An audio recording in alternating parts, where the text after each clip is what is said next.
Good afternoon. I would like to call to order the Cabarrus County Board of Commissioners work session for May the 5th, 2014. As a reminder for those of you in the audience, if you have a mobile device, please put it on silent or vibrate so that it does not go off during the meeting. We would appreciate that.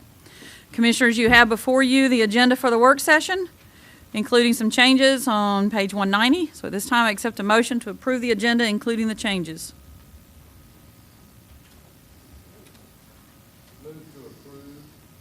There's a motion. Is there a second? Second. Motion second. All those in favor say aye. Aye. Any opposed? Next, we have discussion items. First up, presentation of the Water and Sewer Authority of Cabarrus County's master plan. Jonathan? I'm going to introduce Coleman Keeter, who's the Executive Director of the Water and Sewer Authority, and Tim Kaiser, who's the Director of Engineering. They're going to make some introductory comments, and then in turn, they're going to introduce their consulting team, who will go through an overview of the master plan for you. And then, of course, there's an opportunity for questions throughout.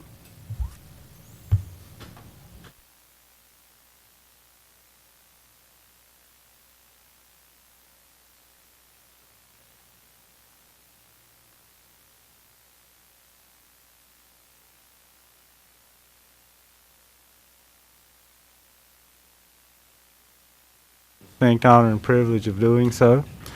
The topic tonight is Wasatch's master plan, which was commissioned by the Wasatch Board of Directors, which is served on by Jonathan Marshall, Liz Poole, and Robert Ritchie. They are our county representatives.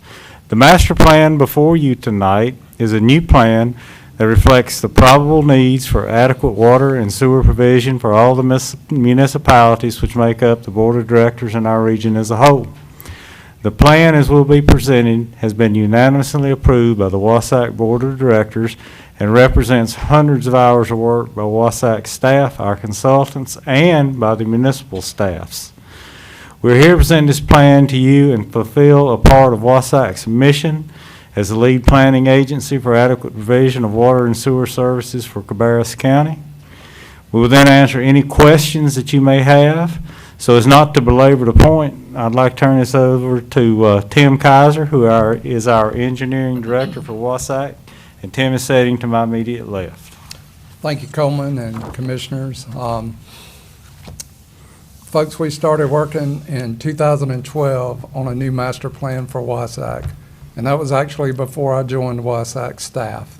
Van Rau, our former engineering director, is here tonight, and he currently serves us as special projects coordinator after retiring on a part-time basis.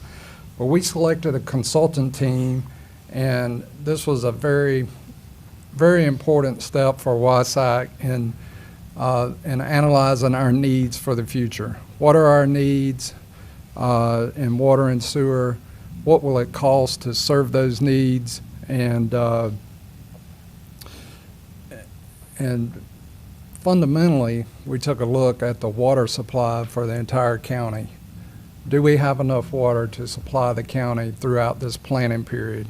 This planning period goes all the way out to the year 2040, and you're going to hear several things tonight from our consultant team, but kind of three things I'd like you to focus on maybe is the level of effort we put into the population projections, which involve zoning, land use, where the county is going to grow, how we're going to grow, what the density will be, and that type of thing. Land design really worked on that part.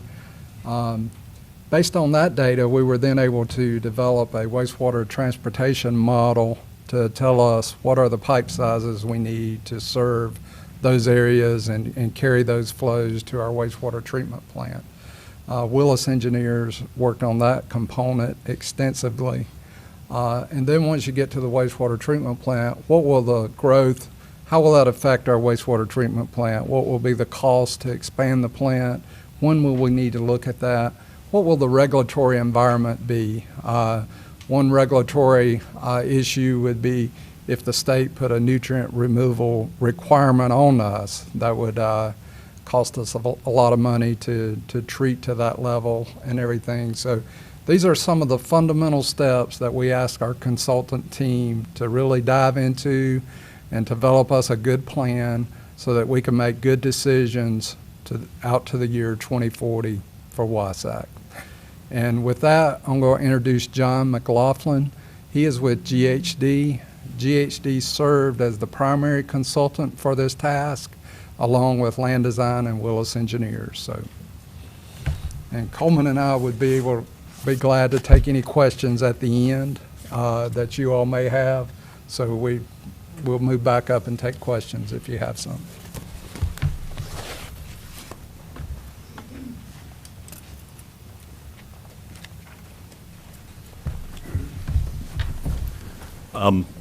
I'm John McLaughlin, as you got introduced just a second ago.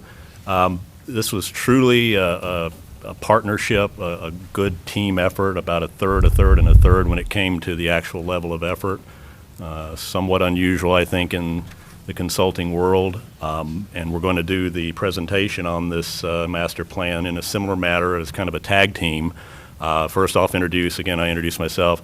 This is Jake Petrosky with Land Design. And then Meg Nealon in the audience, some of you may know because I think Land Design's done quite a bit of planning work with the county. And then Chuck Willis with Willis Engineers. If you could advance. Oops.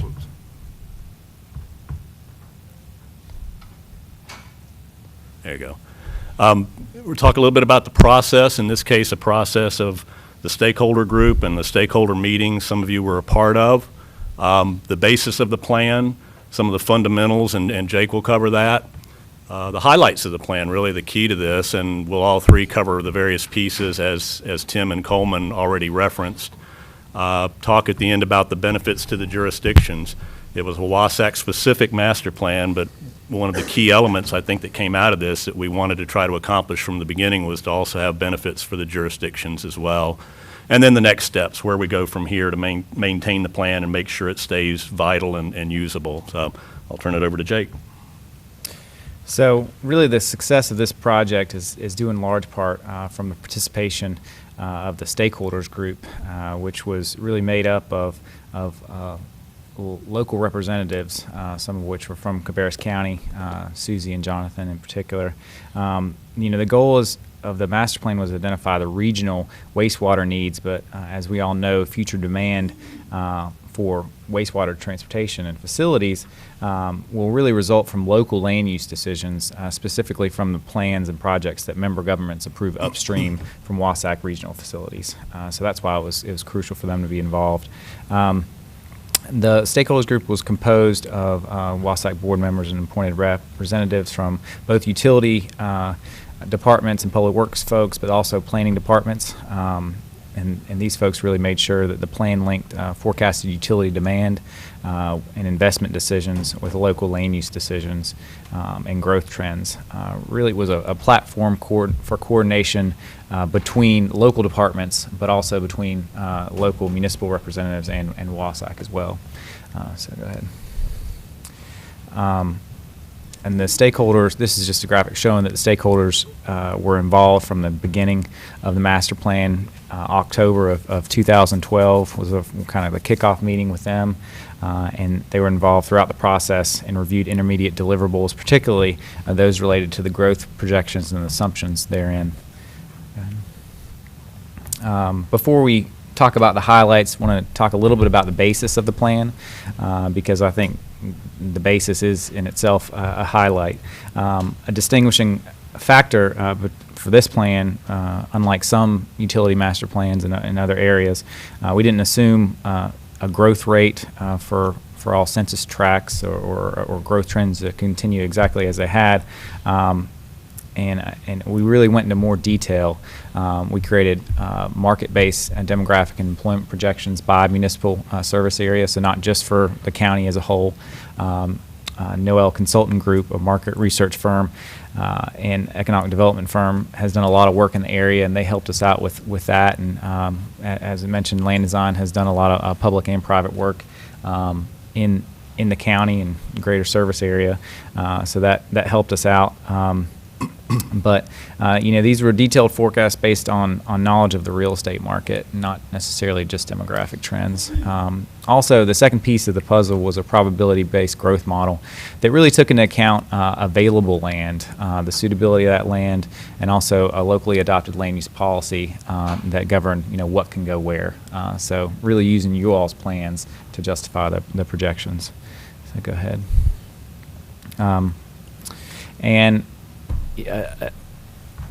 So the jobs and housings were projected by type. This shows kind of a summary of those projections by the municipal utility service area. Keep in mind that although these are all municipal utility service areas, large portions of these service areas are actually within the jurisdiction of the county. So that it's not necessarily just municipalities, it's a greater future service area. So there's more detailed included in the report, but in general, the areas around Kannapolis and Concord are going to lead the way in terms of numbers of new housing units and jobs. However, Midland and Harrisburg are also projected to grow significantly in those, and again, the greater service areas, not necessarily just the jurisdictions. Go to the next slide. In general, housing is expected to grow about 65%. Single-family housing product is going to remain really the most prevalent type of new housing, but 20% of the demand is really expected to be in townhomes and multifamily. So you're going to see those types of product to gain market share.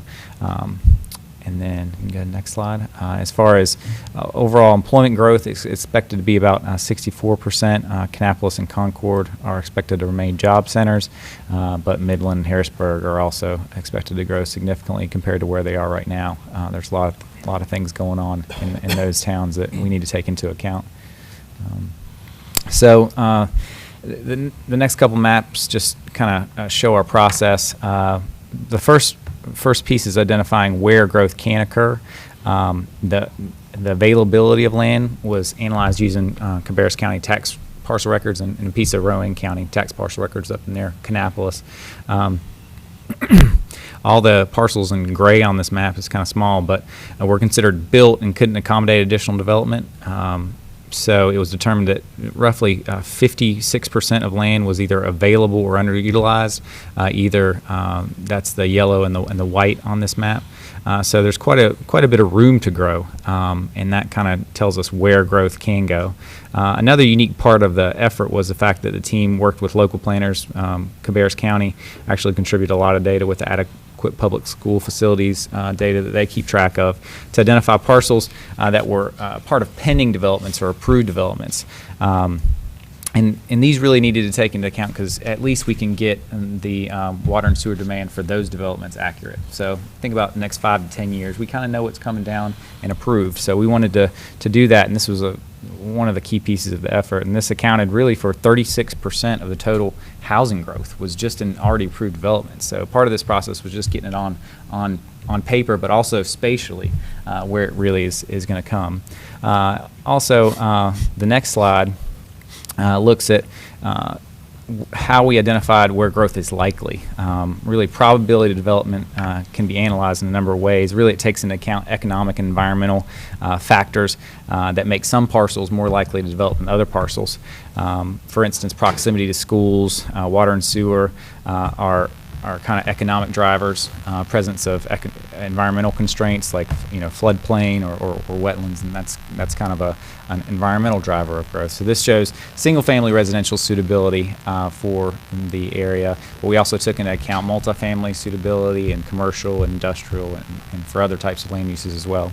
Go ahead. And then the third step is really identifying how much and what kind of growth can occur where. And really this is where we took local plans and with the help of stakeholders created a generalized future land use map for the county. And this is kind of the result of that. And this is the first time that has happened in the county. So that really helps the model take into account what the intensity and character of future development is going to be, and the stakeholders group was critical to making sure that reflected most recently adopted plans. So you put all those steps together, and then once you know where growth can go, where it's likely to occur, and then what the character of growth can be, the model can distribute it. And this map shows residential forecast in blue and employment forecast in red. And once we had this forecast by parcel, we could apply utility usage rates that we created as part of the plan. We took 80,000 billing records from all the different municipal departments and classified them by land use and created or really investigated how much water is used for different types of uses. And that was a large task, but what it resulted in is really good data as to who uses water, and also that helps out our projections, making our projections more accurate as well. So really, the highlights of the plan are that parcel level analysis and demand forecast on the parcel level based on all that usage data that we kind of cleaned and put together. And that's one of the benefits of local jurisdictions. They'll be able to use that data as well.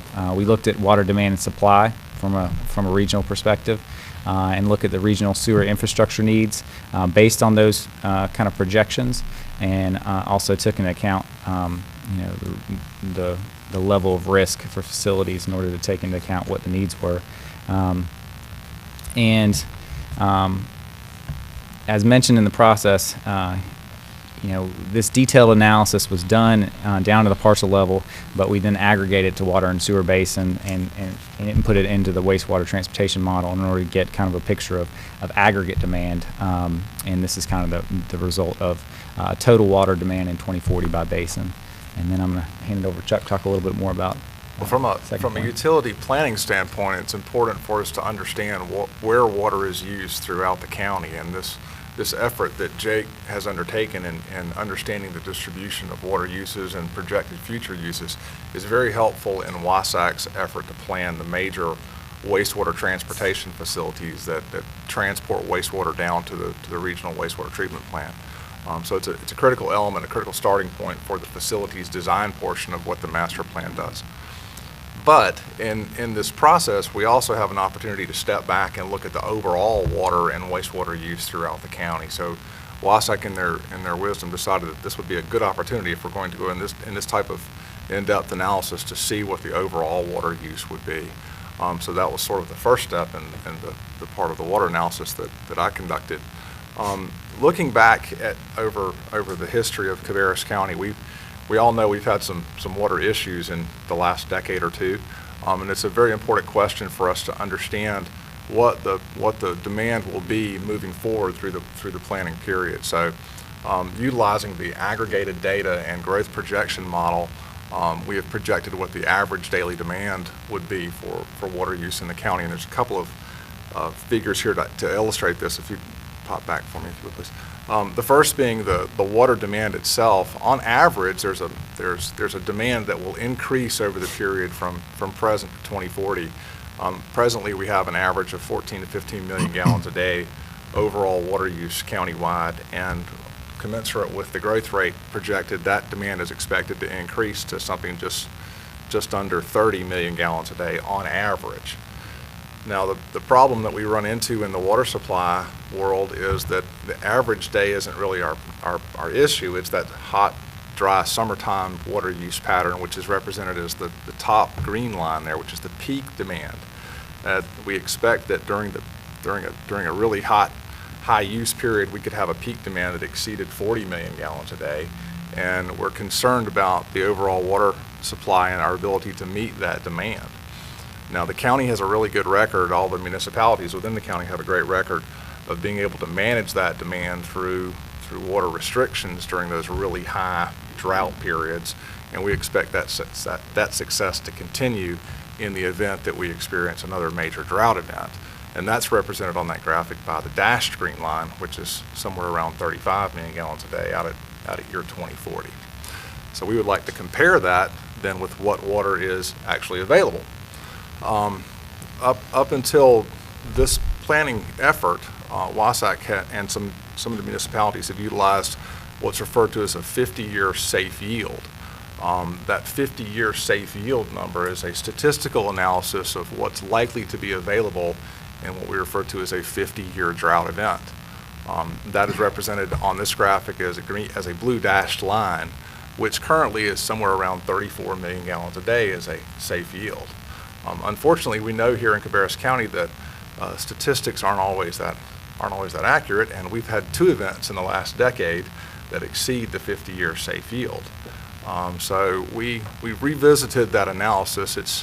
It's not an exact science. It is a statistical probability type analysis, and concluded that we should probably have a more conservative approach to water supply planning, so that if we do repeat an event like the drought of 2002 or the drought that occurred ending in 2008, that we would have adequate water supply available. That more conservative approach is represented by a solid blue line. Sometime in the next year or two, that line is going to take a step up as the municipalities of Concord and Kannapolis complete the first phase of the interbasin transfer line from Albemarle. And at some point, a decade or so in the future, it will take another step up as the capacity of that system is increased and as they're able to make use of resources from the Catawba River side with connections to Charlotte Mecklenburg utilities. So we will step up our ability over time as our demand also increases. And if you compare those 2 graphics, you'll see that as our demand does increase and our capabilities increase, we are likely to have enough water to meet the demand even during an extreme drought event similar to that which we experienced in 2002. That also sort of validates the decisions that Concord and Kannapolis made regarding pursuing interbasin transfer. Without those resources available, we would probably have trouble in the decades to come during an extreme drought event.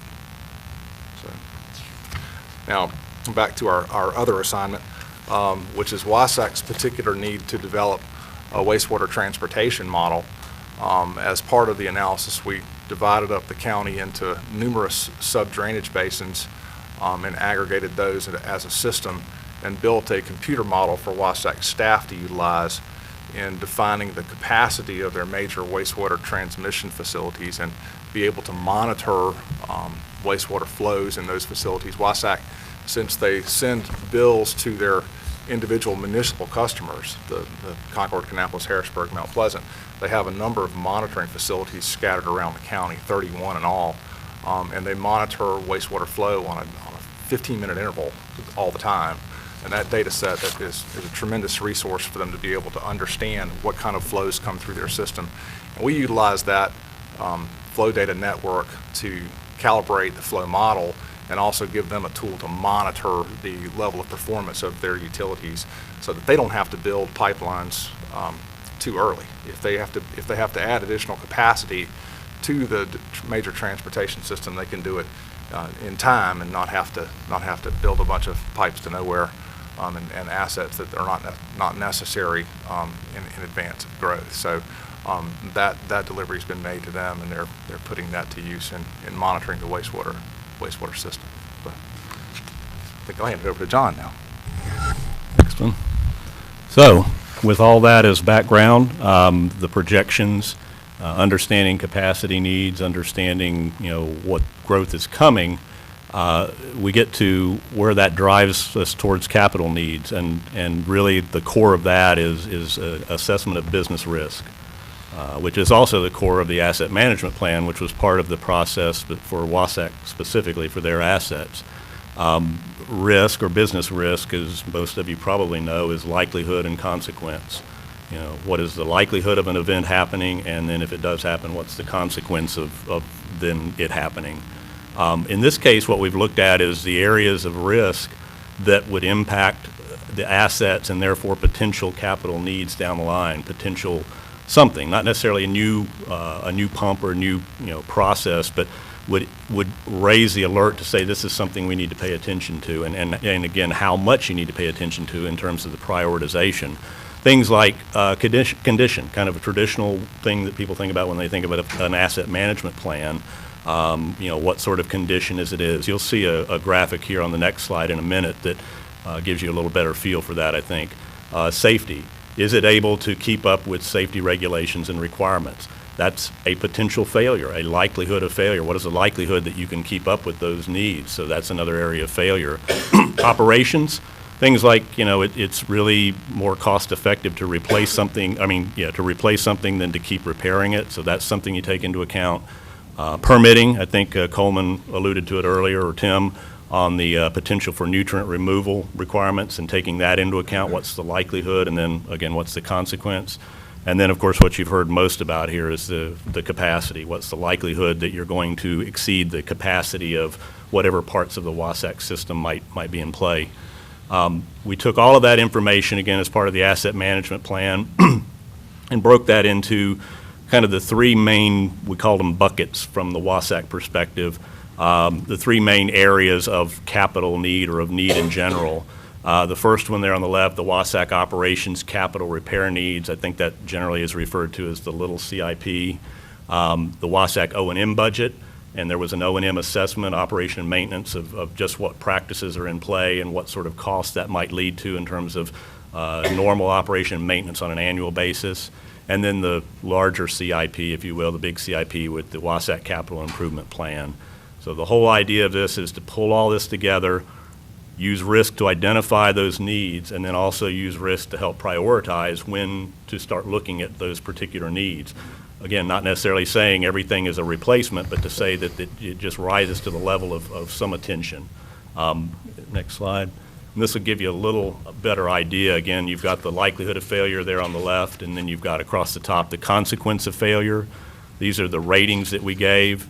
And what you see is the various categories, the various areas there, and each and every asset within the Wasatch system was broken down and fell into one of those categories.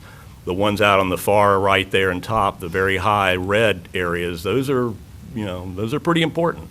It's likely to fail soon, and again, if it does fail, that's a very high consequence, a catastrophic consequence. Fortunately, there's not very many of those. There's a lot of others as you get further down the list, and then each one of those has a specific sort of measure or strategy in play. It might be monitor this a little more carefully over time. If it's in the lower areas, further back towards the left. If it's a high consequence but a low likelihood of failure, maybe you want to have a repair or a replacement strategy. Maybe you want to have a spare in play, that sort of thing. So it all fits into where you go and help determine what the strategies might be for each one of these areas. So that was really kind of at the tail end of this, is to come up with that capital needs. The kind of next to the last here, we'll talk about the benefits to the jurisdictions. Several things. The first one there, the efficient use of resources. I think Jake used the expression, we don't want to build pipes to nowhere, and Chuck alluded to it as well. We want to build things when they're needed, not just because they're next. The plan has everything broken into various categories, 0 to 5, 5 to 10, and 10 years and beyond. But it's, as you'll see and we'll talk about, and we already have talked about, it's a living plan that allows you to see those things on a regular basis and really determine if that's truly where they need to be built. I think Meg came up with the term nimbility. Broken down in my mind, what that means is you don't have to wait 5 years to update the plan. This was not the intent of this from the beginning. It was to be able to update it at whatever point you need to. When there's a change in land use, when there's a change in zoning, when there's some sort of new facility, some major change, that you have the ability to make those sort of assessments quickly. The living plan, this one I kind of categorize as the what ifs. If you have a what-if scenario, the plan is easy enough to run, and the model's easy enough to run to be able to see what if we have a particular growth pattern or growth event occur. And then finally, there are the usable tools. A couple of key areas here, I think. First off, the water usage rate data, particularly for the jurisdictions. The state standards require, I believe it's 360 gallons per day per household to be used for design, if you're, including single-family homes. The data that Chuck and Jake have referred to and gone through, 2 years of meter data, countywide, 50+ thousand meters roughly. That's all been broken down, and the state will allow you to lower that number, that 360 gallons per day, if you have the basis to say that it's something less. And that data exists, that analysis exists as part of the master plan.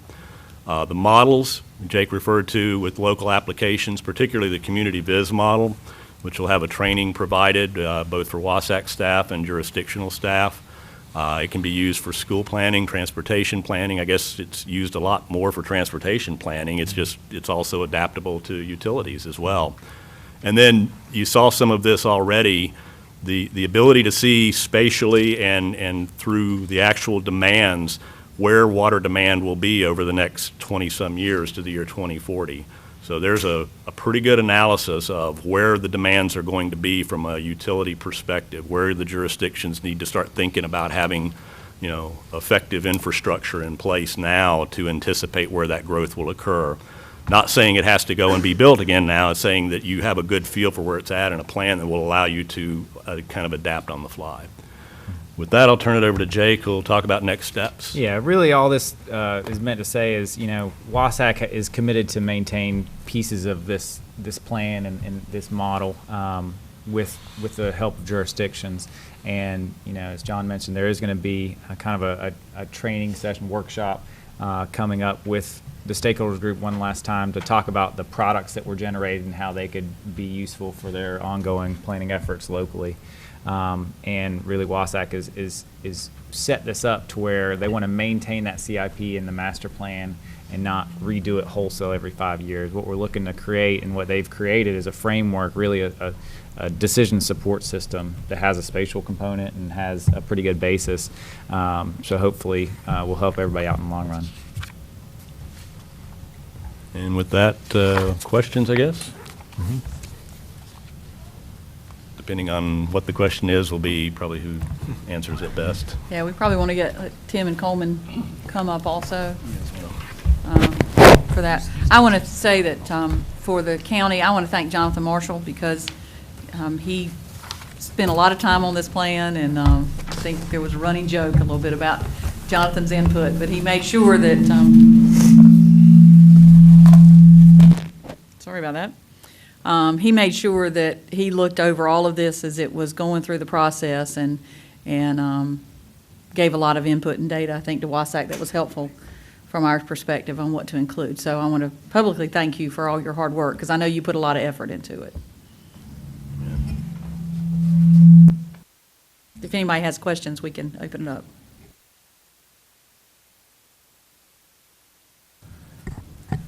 Gentlemen, I wanted to tell you thank you for doing a really tremendous job. I can see how much work this was, and thank you very much for doing that. I have a couple of questions. One thing I would like to say is, I think when we look through a plan like this, as a group of leaders, we've got to be aware that we have these needs. This is one reason I think that we should plan for some of our expenses in the school system with paying for them as we go, because if we use all of our borrowing capacity for the schools, we are not going to have resources left to address some of these needs in a proactive manner. And I think when we look through your chart in terms of catastrophic things, in terms of what the adverse consequences and the need and things like that, we've got to be able to address some of those proactively. In the specifics of your plan, and one thing, I do have several constituents ask me about our water plan. It is something that people are aware of. I think the drought and the interbasin agreement did raise the awareness, and it is a concern of people. That I get asked about it very regularly, so I'm glad that you came and gave us this presentation. Out at the Northeast Fire Department, Coldwater actually, they had talked to me about a water line being run out there for hydrants and things like that. Is there any do we have any plan for doing something like that to address the fire needs out there? That was one of the things they had talked about, was bringing down their. I guess I'll feel that Wasatch is a quasi-judicial body with wholesale only. And fire hydrants and that sort of thing would be handled by individual municipalities: Concord, Kannapolis, Mount Pleasant, Harrisburg. And our budget does not rely on the county for funding. It is derived from user fees. I think they were just talking about the line itself. Yeah. So the water line, the Albemarle water line, which is part of the transfer, Kannapolis and Concord have that under construction right now. The water hydrants that would feed be available for Northeast to tie into would be part of that line. So we've actually been working with the City of Concord as the lead agency on that. And of course, the Board of Commissioners had okayed 2 hydrants. We've had difficulty finding locations for 2 because of the requirement by NCDOT that would be outside of the Highway 49 right-of-way. In addition, that is a low-pressure line, so there are some engineering issues. But right now, it looks like the primary location would be right at the fire department, and there would be the ability to put in that hydrant. The costs associated with that are higher than I think Northeast, and we had expected originally, but those are really part of the requirements that Concord and Kannapolis have requested as part of being able to tie into their line, and some security issues with that. So that's kind of outside of this plan. It's related in the sense that to meet future water demands, that water line is needed to bring in the supply from Albemarle. That affords an opportunity then to put some hydrants in that area. You know what, Jonathan, I misspoke and said Northeast, and it was Coldwater that had actually asked me about that. Is it any? Coldwater really is not too far. There are parts of the Coldwater District that probably have Concord Water Service already nearby. We do have an eastern area plan that limits public water extension, but that said, there are some areas that already have water that's probably within their district that would allow them to have some hydrants or some access to hydrants, and we could look at that further. But in addition, we've had some discussions with Odell and other departments that put in dry hydrants, and we've offered some technical assistance through Soil and Water to help them locate ponds that would be suitable to put in dry hydrants that would also meet their water demand needs. And the only other question that I had was, I had a gentleman from Midland talking to me about sewage needs and things like that, and what is the process by which sewer will be extended fully down there, and they'll be able to take advantage of those systems? Is that all just municipal process as well, or is that something that would be addressed in a master plan like this? I think Coleman can answer that in addition from the WASAC standpoint, because WASAC has already agreed to help accelerate some line construction to expand the sewer collection system in Midland, and that'll be under construction. It goes through quite a bit of county property where we have the Wallace Park, but that is actually a system that is maintained by the City of Concord, so it's part of their overall system. The town of Midland, though, is making the additions to it. It would be the owner of those additions, and they're doing that in correspondence with the Water and Sewer Authority. So Coleman, you may want to address that part. Yeah. We are looking at some assistance with lines and making sure there's capacity at the treatment plant. We just got through within the last couple of years of expanding their plant. And it's a small plant. It's a package plant. It's not as big as our Rocky River Regional plant. But right now they do have capacity, and they are looking to utilize it. And we're working on that with them fairly closely. And the other thing on dry hydrants, we have been looking out at Lake Don T. Howe, and at one time, but just hadn't really found the right place for a dry hydrant. But it's something that WASAC would be committed to, although the county still owns the lake. But I think it would work if you find the right spot. We had determined, or Odell had approached us about one spot right at Davidson Highway. That does allow a dry hydrant at the northern end of the lake. And back to Midland, something Coleman mentioned I think is an important point. The majority of this county is served by the Rocky River Regional Waste Treatment Plant, but the Midland area is served by a smaller Muddy Creek Waste Treatment Plant that's also operated. It was originally constructed by the county, but is now owned and operated by the Water and Sewer Authority.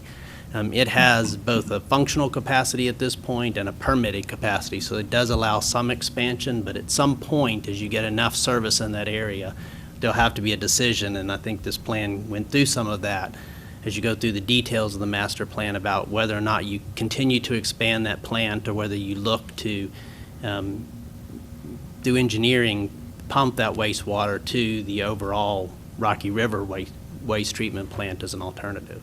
Yes, to give you an idea of the magnitude, the plant that serves Midland's 150, Muddy Creek is 150,000 gallons a day. The regional wastewater treatment plant is 26.5 million gallons a day. So it's very, very small. Well, thank you very much. I appreciate you answering those questions for me. Thank you, sir. One final thing from WASAC, we're making our master plan available to you all, and you can have a small copy electronically or a large copy, paper copy as well. And we know you haven't had time to look at this and digest it. Coleman and I would be willing to come back and talk to you all at any time in the future.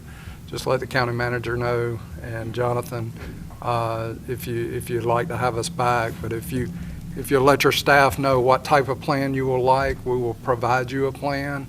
We're providing one to all jurisdictions, all elected officials, and certainly to all the stakeholders who helped us formulate this plan as well. So it's really your plan as much as it is ours, and we want you to look at it, and we would welcome opportunity to answer further questions. So let me ask, do you have a preference? You can let them know now. Do you want a thumb drive or do you want a hard copy? Larry? I'd like to have a hard copy. Steve? Thumb drive. Chris? Thumb drive? I'll take a thumb drive. If we have Okay. a hard copy at the office, I Mhm. can look at that. So Okay. one hard copy and 3 thumb drives would be great. Okay. You can provide that to the hard copy for the manager. All right. You can provide that to the school systems also? We will. We Okay. had I mean, I not think that thought they- about that, but that's a good idea. I think it would behoove them to get one hard copy and at least one thumb drive. They can make copies of it for their board members if they wish. Yeah. But they do a lot of planning too, and where goes sewer and water is where the development's going to go. And that determines it. We all know that we have good old North Carolina clay soil, and there are a lot of areas that will not perk, and if there's no sewer, they're not going to be building on it. So I think that your data would be very helpful for both of those entities when they're making their planning. And I also want to say, and I cannot remember how many years has Wasatch gone without a rate increase? It's 9th year. 9th year without a rate increase. Coleman does an excellent job as the executive director for Wasatch, and I want to say that their staff all does a very good job. There are a lot of interesting things that go on with them. They're working on power generation, and the first time when Coleman took me out, we were standing there looking at the combustion chamber, I guess, and it was so hot, Incinerator. the incinerator, and I looked at him and said, God, you ought to be able to do something with all this heat. And that's what they're doing. So it's taken a number of years to get to that point, but they do a very good job with the budget and manage it very well, and they've got a really good plan, and a lot of good consultants, because I know you're at every single board meeting to make sure that everybody's getting a update. So I also want to say that publicly, that I do think that you guys all do a very good job and have a very good product for the county. So thank you. If there's no other questions, thank you all very much for coming today and presenting. Commissioners, the next thing we have, we were requested to show a video from the North Carolina Association of County Commissioners. And so we will watch that now.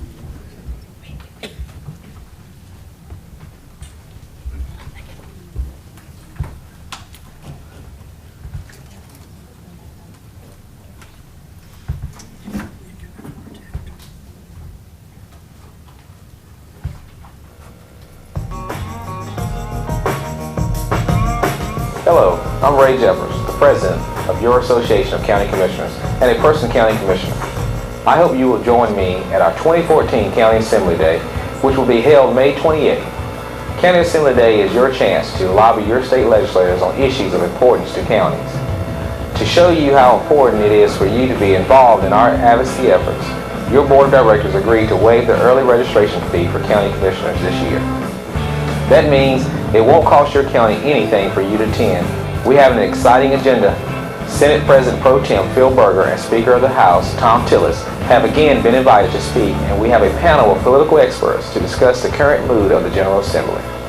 County Assembly Day is your chance to hear from state legislative leaders and to lobby your delegates here in Raleigh. Please don't miss this opportunity to help the association achieve your goals. I look forward to seeing you in Raleigh on May 28th. The Association of County Commissioners membership established goals for the current 2-year legislative cycle, and we accomplished many of these goals last year. The second year of the legislative session offers a shorter time frame for us to work on the remainder of your agenda. So we asked members to prioritize outstanding goals to narrow our focus. You told us to concentrate on one goal: reinstate lottery funds for school construction.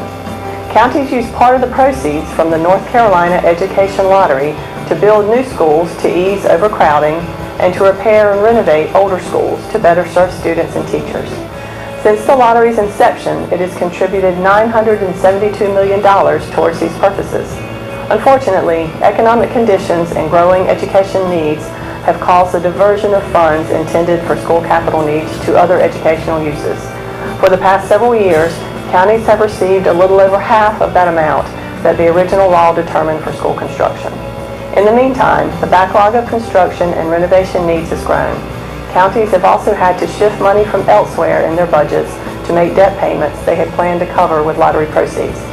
With your help, your advocates will work to reinstate the original language in state law requiring 40% of lottery proceeds to be used for school construction and to achieve a partial increase in the actual dollar amount for that purpose, with the funds gradually increasing over several years to the full 40%.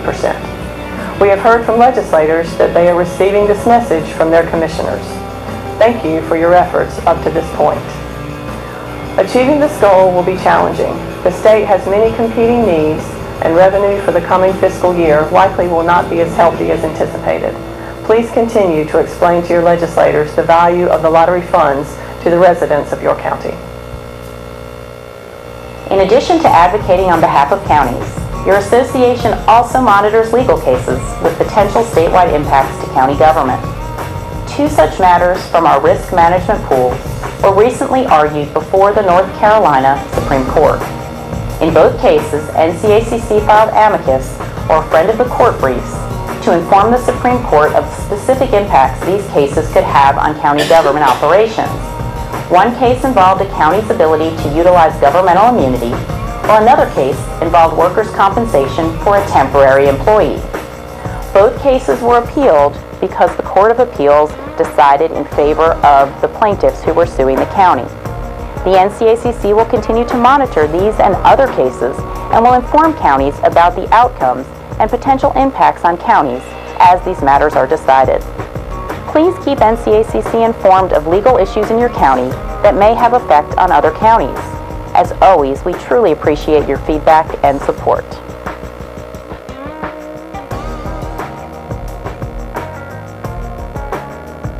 Keynote speaker Neil Peterson will bring to life his round-the-world journey as a solo yacht racer during Friday's opening general session, building real-world lessons from his experiences.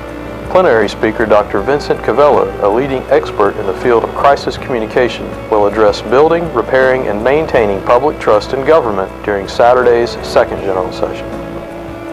The association is also continuing its Youth Leadership Development Initiative with the 5th Annual Youth Summit, which will bring together youth delegates ages 14 through 19 on Friday and Saturday of the conference. Please recognize your county's youth delegate at a Board of Commissioners meeting prior to the annual conference. Registration will be available online in early May. We hope to see representatives from all 100 counties this August.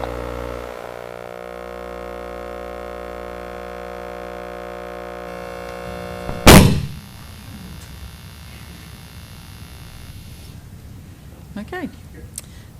Next, we have 4.1, Human Resources, Results of Compensation Study. Lundy Covington is here.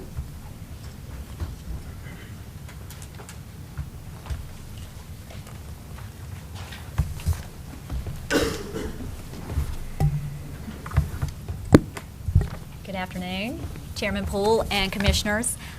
We are here to present the results of our compensation study. Per the ordinance, we conduct a salary review every 2 years. With the economic climate, we have not completed that study since the 2009-10 timeline. When we put the money in the budget this year to redo the study, we submitted requests for proposals and we reviewed qualifications from several very qualified vendors. We ultimately made the selection to go with a different vendor this year, the Mercer Group, and here with me is Philip Robertson. He was our project manager. He serves as a senior vice president for the Mercer Group. His office is in Lewisburg, North Carolina. The specialties of his office include compensation and classification studies, and they have a good volume of business that is governmental, which was important to us as far as the matchup for comparisons. He personally has over 38 years of experience in this field, and we had originally hoped to present this information to you in March, but we had a little weather complication in the Raleigh area, so we bumped it out to present this evening. He's going to walk us through a presentation. It's broken into several sections. He's going to start with a kind of general overview of the market study. Then we're going to talk about two special groups we ask him to consider for us. We're going to finalize that with the compression study, which is a new element we haven't completed in the past. We would like you to ask questions as needed. This information is going to be a little different approach than you've heard from us in the past if you've been on the commission. So we want you to have time to understand that. There's not going to be a report we're presenting today, but we can present that at a later point. This is more of a conversation. There is one action item that's buried in the presentation, and we have a handout when we get to that portion. So I'm going to turn it over to Mr. Philip Robertson, and we will weigh in as needed. It's a pleasure to be here. On the market study, the focus of the market study is to take a look at your current pay plan and identify where you're competing in your market. The way we go about that, the way we went about that, is to identify benchmark positions that you have here. Pardon me. The reason we use benchmark positions is to find like positions out in your market, not necessarily from a title to title comparison, but from an overview of the duties and the minimum requirements of the position to be hired.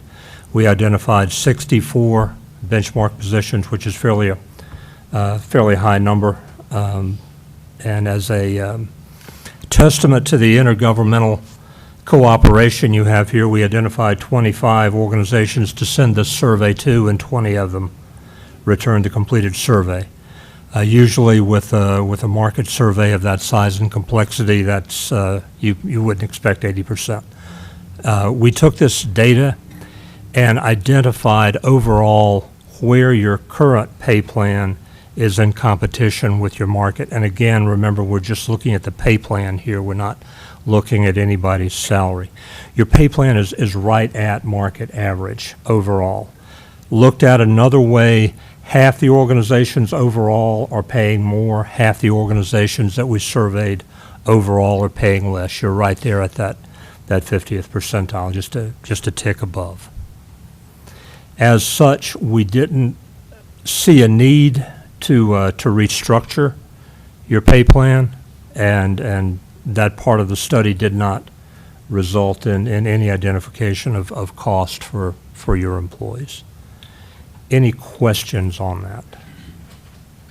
Just whenever you say other organizations, is that government entities or is that private sector? Mainly government, yes, sir. We identified organizations within a reasonable commute of here, and a couple just a little bit beyond, that offered similar services, were of similar size. Okay, so it was all government entities? I think there was Cities, towns, we included schools, and I think we had 2 South Carolina governmental entities. So it wasn't a private sector Right. Okay. comparison, it was governmental, and as he said, in as close a range as we felt was our reasonable competing market. Okay, thank you. other questions. We don't have the final report, and you may just want to wait until we get that final report, but when we were looking at the school salary compensation study, we found that there were several positions that they had talked to us about that were paid below the floor, and those were certainly something that we looked at and adjusted. What I also noticed was that there were several positions, particularly in the administrative office there, that were paid significantly more than the ceiling. Did you find many of those positions in the county? Is that something that you can answer now? Let me give you a different way to look at that. The only time that I would recommend using a market salary study to set the range for a position is if you were having trouble recruiting for that position. An example, I did a study for Pitt County. The county building sits right across the street from the hospital there, and they both wanted to hire RNs. And the county didn't have anywhere near as deep a pockets as the hospital. So in that instance, because the county couldn't keep the RNs because the hospital would hire them away, we used a market rate to say each year make sure that you're competing in the market for those RNs. Looking at the ranges for employees within the county, that's on the classification side. What you're trying to do in classification is not identify the value of the position in the market. What you're trying to do is identify the value of the position to the organization. First of all, you're not going to find every position in the county out in the market. But secondly, the value of the position to the organization, to the county, may be more or less than it is in the market. So what you're trying to do with the classification, which is what I'll talk about in just a sec, is to identify the value of the position within the county. From there, you will use the market data to set an overall pay range for positions within that pay grade. But I don't really recommend using market data for an individual position unless you're being constantly rated by the market for that position. Other questions on that? Okay, so we want to move to those two special groupings. We asked Mr. Robertson to take a look at the area of general services and also our administrative support groups. So I'm going to ask him to address those.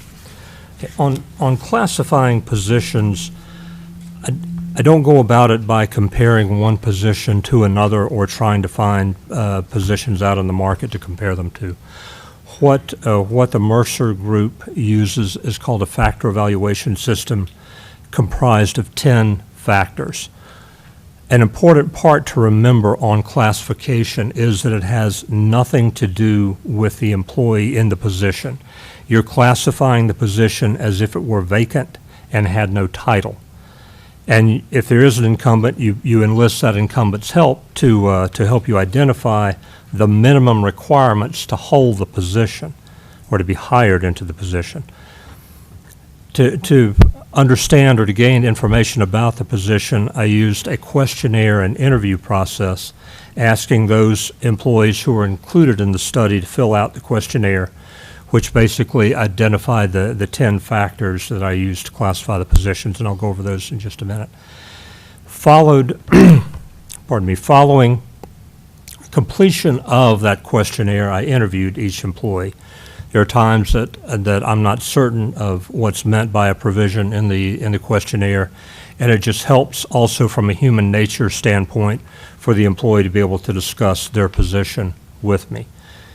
The 10 factors that I use, and again, remember what I'm looking for here is the minimum requirements for each factor.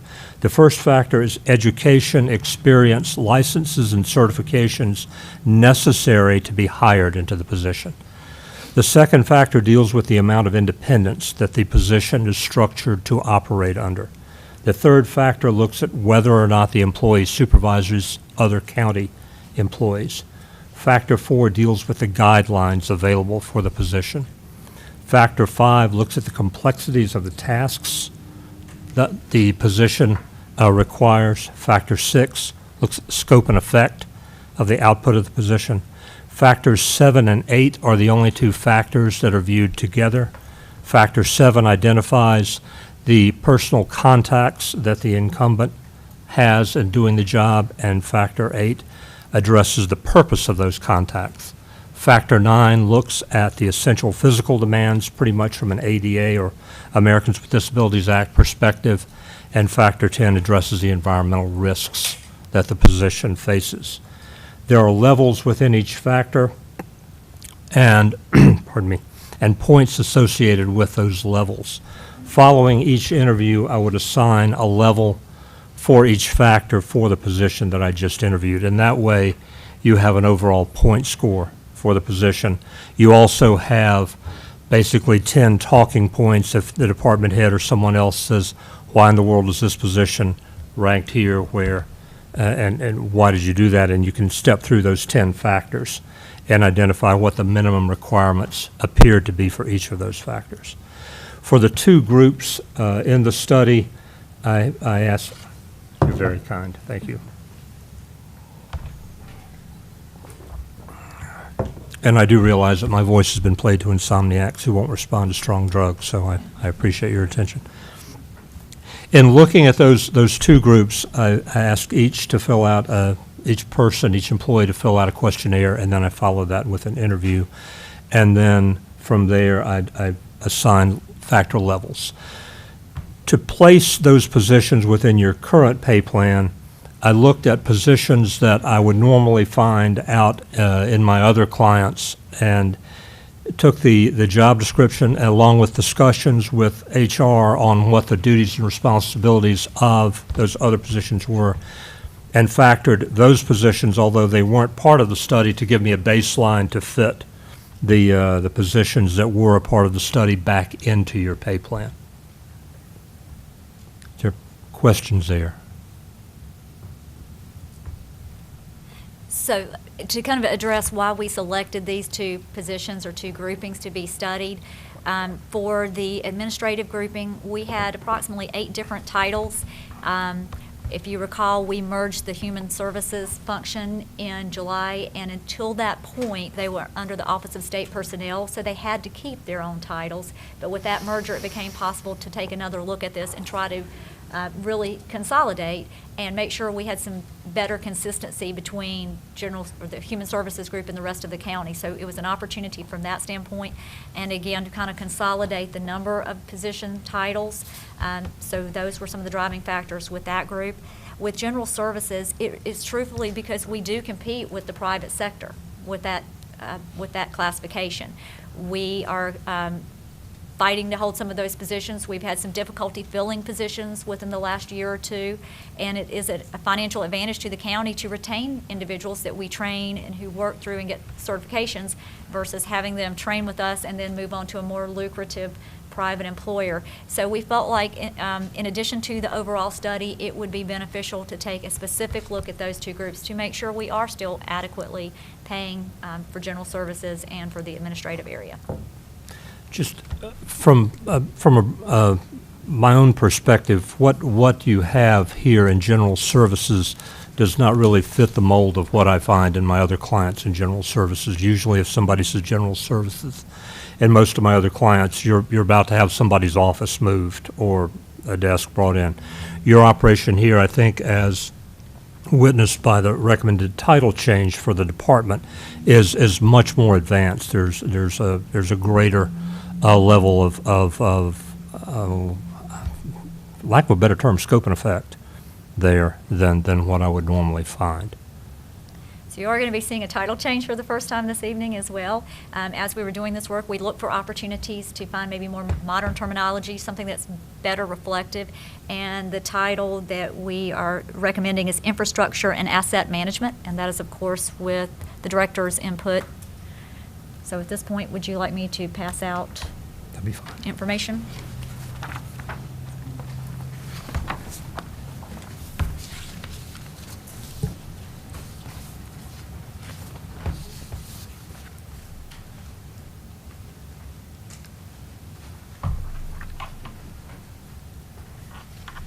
So on the chart, you'll see the current title along with the current grade, the minimum and maximum, and then the second section of the chart, you'll see the proposed new titles, again consolidating from that mitered list down to 5 titles that we felt would be better representations for our employees and departments, the new grade and the minimum and maximum. Each one of these does represent an individual. We have elected not to share that information on this chart, just to kind of give you the ranges and the recommendations. So the top section is going to be our administrative classification, and then the dividing line will show you where we set out the general services functions.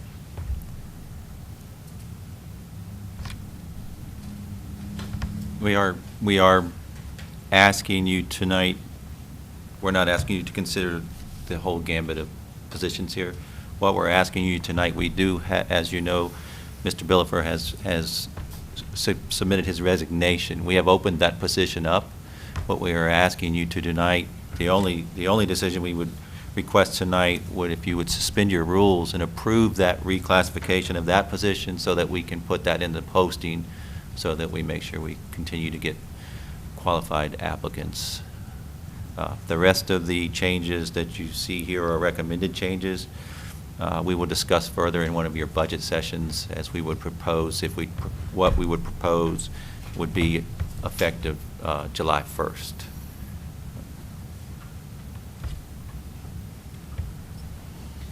Okay, so Commissioners, do you have any questions? If you'd look at the very last one on the page, where it's currently called Director of General Services, are there any questions about changing that name to Infrastructure and Asset Management Director for the purposes of advertising the position? Because you've already posted. We have posted it as the General Services Director. That's So it's been posted as Director of General Services. They'd like to change it to Infrastructure and Asset Management Director. Including the new classification. The new classification, right. So are there any questions of the county manager or the human resources director concerning that change? Clearly, there's a change in the title. It has it looks like about a 10% increase in pay for the minimum, maybe 9 to 10% for the maximum. Are the job duties going to change of that position? No, and that's exactly what Mr. Robinson's saying, is the current job duties are in excess of what the current classification and pay are based on the market and based on other counties. That's correct.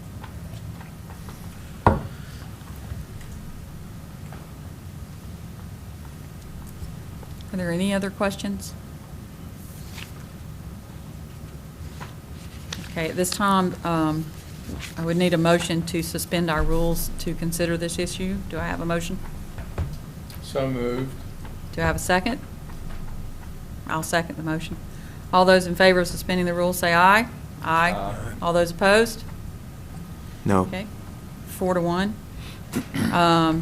Next, we would need a motion to change the name and the pay grade, and the grade, right? That's correct. Yes. Okay. Is there a motion to change the title, the classification, retitle, and the grade? So moved. Okay, is there a second to the motion? Second. I've got a question before we vote. There's a motion, a second, yes, sir? Okay. So at the bottom where it says the Director of General Services, so to the right of that, the new position says Director. Is that? Yes. Well, I see. Sorry, Okay. it's the two lines, yeah. Infrastructure and Asset Management Director is the full title. Okay. What, why did you change the pay rate for the assistant director? I think that's going to come to us during the budget talks.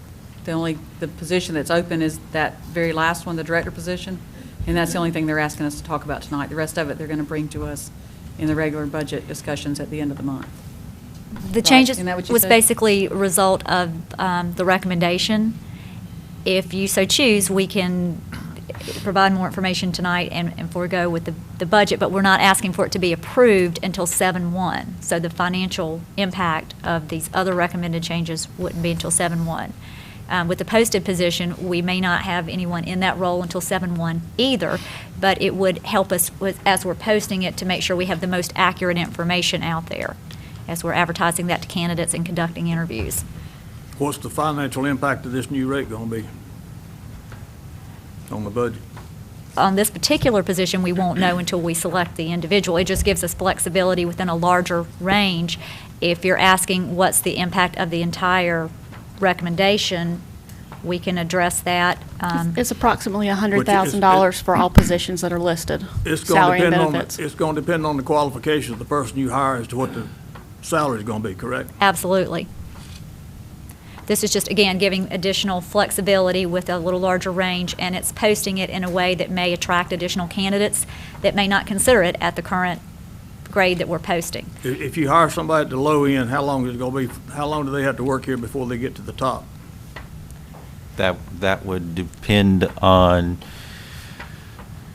well, we currently, currently our ordinance looks at step 31 as job rate.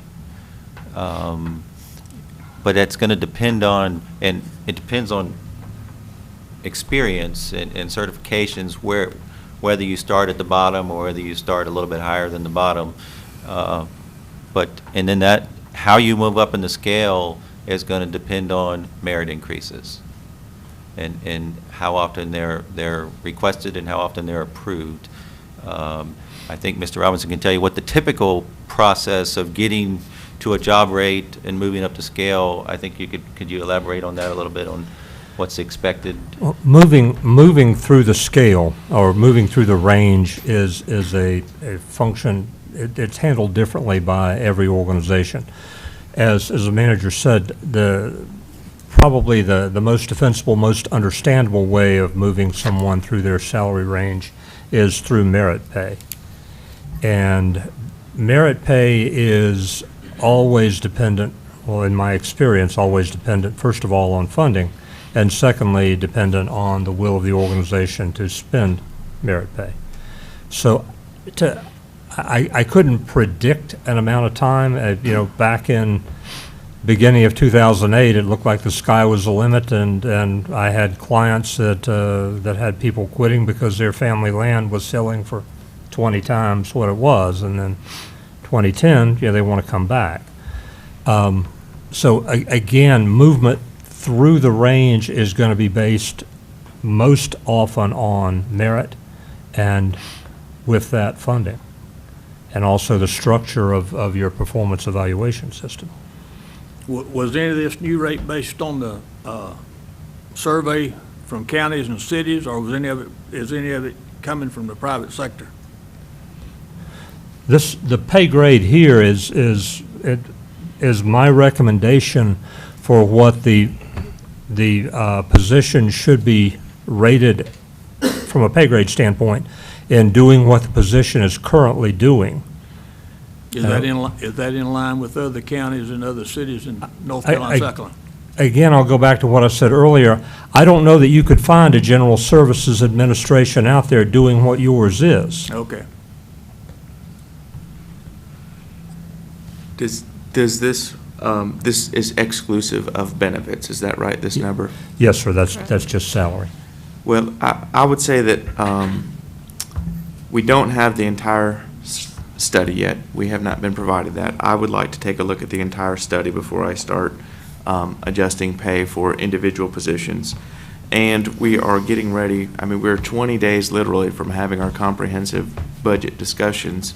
And, I think it's fair to all of our employees that we not single this one position out and raise this position 10% when we haven't talked about any other departments and other needs.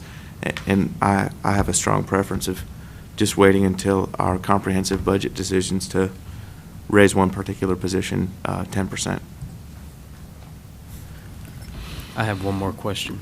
So I understand, we've got the minimum and the max, and you hire someone that's very well qualified, and, you'll select that salary, and they're here for 30 years, and with the merit pay, say, they receive a merit pay each year, they will max out at the $128,000. Or as that max may be adjusted through COLAs or other actions. So the max would be adjusted? Only through COLAs. Okay, only through COLAs. Okay. Or an additional salary study that may, change it in later years. We do have employees who sit on level 90 and that's it. Because the job is worth what that scale is, and they don't go past 90 unless there is a COLA. Well, a COLA that changes the table, or a salary study where we're off market. Those are typically the only two reasons why we change it. Okay, we have a motion on the table. All those in favor say aye. Aye. All those opposed? Motion carries 3-2. Okay. We have one You have additional something else? item. We want to review the compression study, and this is a new element that we have not conducted in past studies, that we felt like, based on the fact we have been very stagnant for a number of years without merits, it would be fitting to conduct this review and see how that impacted our employees. So I'm going to ask Mr. Robertson to explain that, because that truly is a different style of study than you've heard in the past, and we'll try to get through that one quickly for you. Compression is the term that is used when you have a long time in which there have been no raises of any magnitude.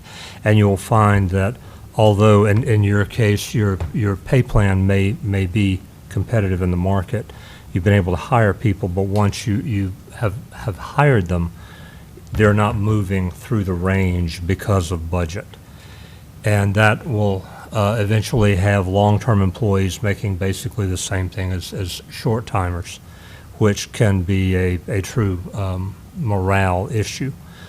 What we did, or the way we went at compression was identified a point in your pay plan. In this case, we identified step 31. And then looked at a number of years that we thought in just moving people along based on the last 6-7 years. The way we looked at it was to say if somebody has been with the county in their current position, not with the county overall, but just in their current position for 10 years, we would like to see them at step 31. And that's how we went about running the compression analysis. We looked at people's current salary.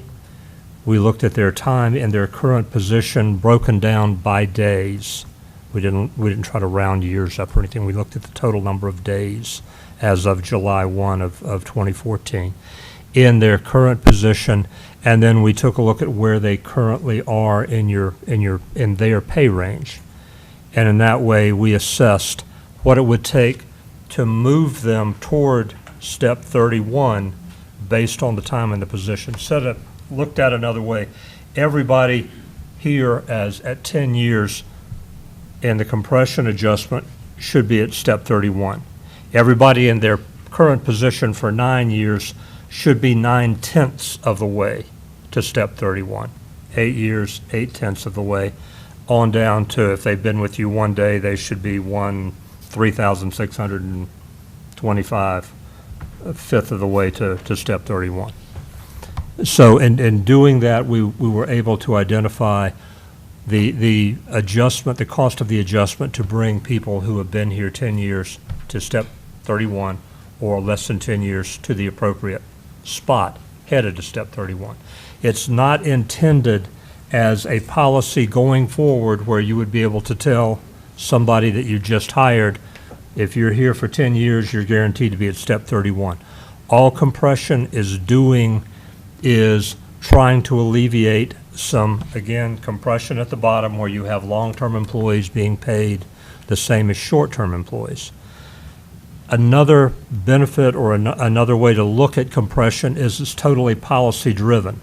If you can't or choose not to pay the amount for getting to step 31 in 10 years, I can restructure it to whatever amount of money or funding that you have available to ease compression. I can spend to the penny, I can recommend you to spend to the penny, what you want to address toward compression.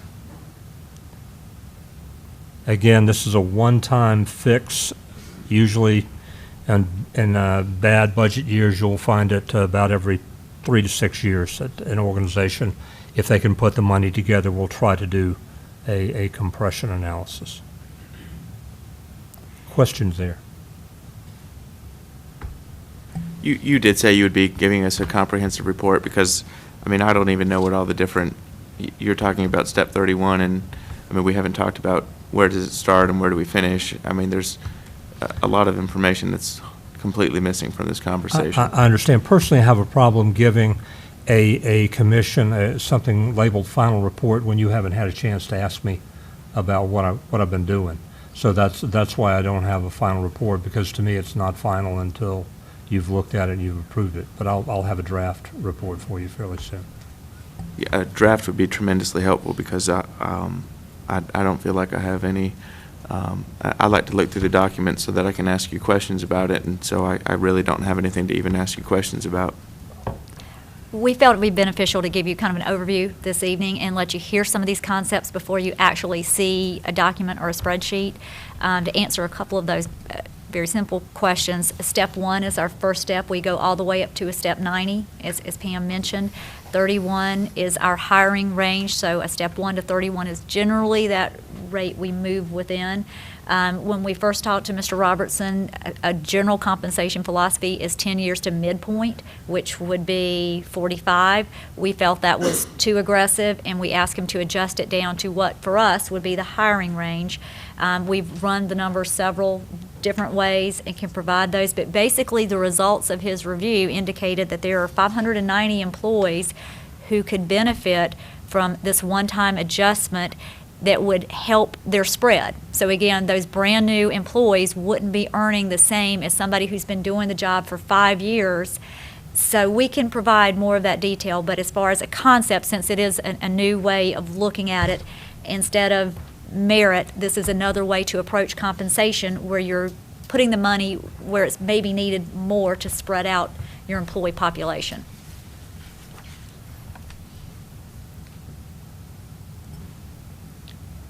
Any other comments? I think I'm glad that you've done a compression study, because you do end up with somebody who, for whatever reason, gets hired, and you've had somebody that's been here for 10, 15, 20 years. And when there's been no movement, they've kind of stayed stagnant, and then you hire somebody in, and the only way you can hire them is to pay a new person more, and then people sit around and they talk. Whether they should or not, they do talk about what their salary is, and you end up with somebody that thinks the only way, which we see it in business a lot, the only way I'm going to get ahead is to switch companies. Exactly. And so where my Turnover. father's generation, and to some degree my generation, had the idea that I'm going to get in with a good company, I'm going to stay with them for a long time. That's not really the case with my children's generation, where they look to go for a couple years, and then the only way to get a raise is to jump to somebody else, and you spend time and effort to get them trained, and then they jump somewhere else because somebody else is willing to hire them at a higher rate, and we don't just give you raises because of that. So I think compression studies can provide good information for us to look at. So I'll be interested to see the draft copy and see what's in there. So, anybody else have questions? Yeah. So when will we get a draft copy or a presentation with this? When do you need it? Well, yes, would you like it before the budget conference? Is there a certain timeline that works better for you? Well, if it's completed, then, whenever. But I understand that it's not completed. Is that correct? What you will get in the draft report is pretty much what I've told you tonight. There's nothing that I'm holding back. Okay. It'll be discussion of my methodology.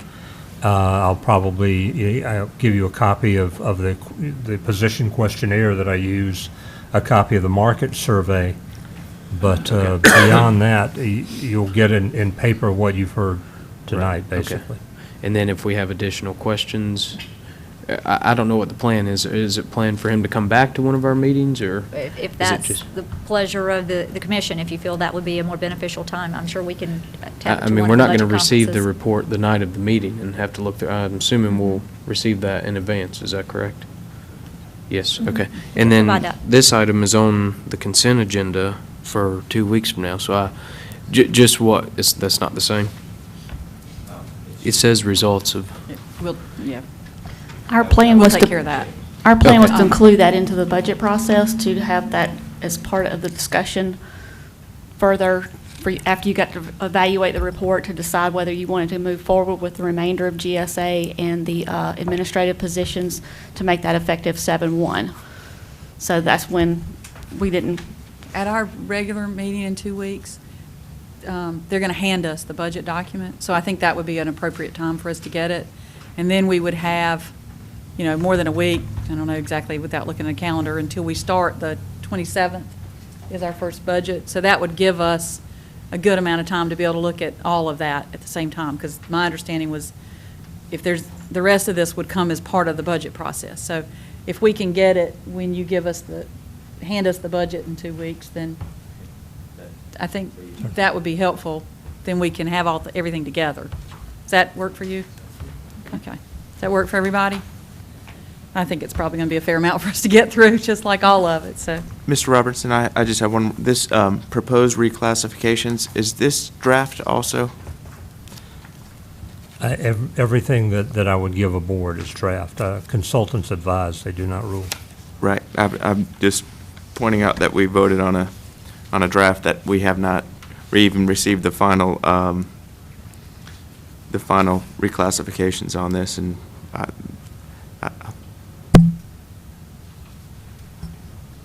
Thank you both very much. Thank you.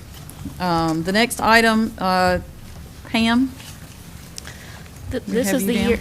This is the year we've been talking extensively about the pre-audit certification at conferences, and Kara Malanzi from the School of Government has been extensively preparing us and providing information. I believe Ann was actually presented this information at a conference this past fall.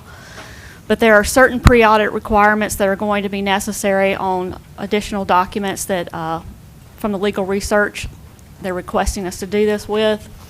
And one of those requirements is on our PSRs. Those are our personnel status reports. And that every time that an employee receives a pay increase through an evaluation or a reclassification, that is considered a contractual relationship with the employee, which requires a pre-audit certification. So what we are asking for with this agenda item is to authorize the Human Resources Director to be able to provide that pre-audit certification. With the resolution that is attached, that also makes the Human Resources Director liable in the same respects that the Finance Director and the Assistant Finance Director are in relationships to pre-audits, that the funding is available to make those payments. But instead of the administrative issue of every PSR that we are going electronic and not having to have it shipped back over to finance to be shipped back over to HR, we were requesting to add one more person to the certification for pre-audits to be the Human Resources Director, so that when an evaluation comes in and they check to make sure that they've made all the compliances with the personnel ordinance, that they also go ahead and sign off on the pre-audit certification for the budgetary respect of that. The resolution does limit them to personnel actions only for the Human Resources Director, so that they cannot pre-audit anything outside of that realm, and that allows Ann to have control over everything else that is done, and Ms. Farrington when she's also handling the pre-audits for contracts, purchase orders, and things along those natures. So this is the request that we're having before you, is for this resolution to be passed so that administratively it will keep our workflow going and not having to print out and add another layer to the process. And Kara Malanzi reviewed this resolution for me and provided some additional data to be added to it, and so did Mr. Cook. So I've had the legals look through it before I completed it for for this evening.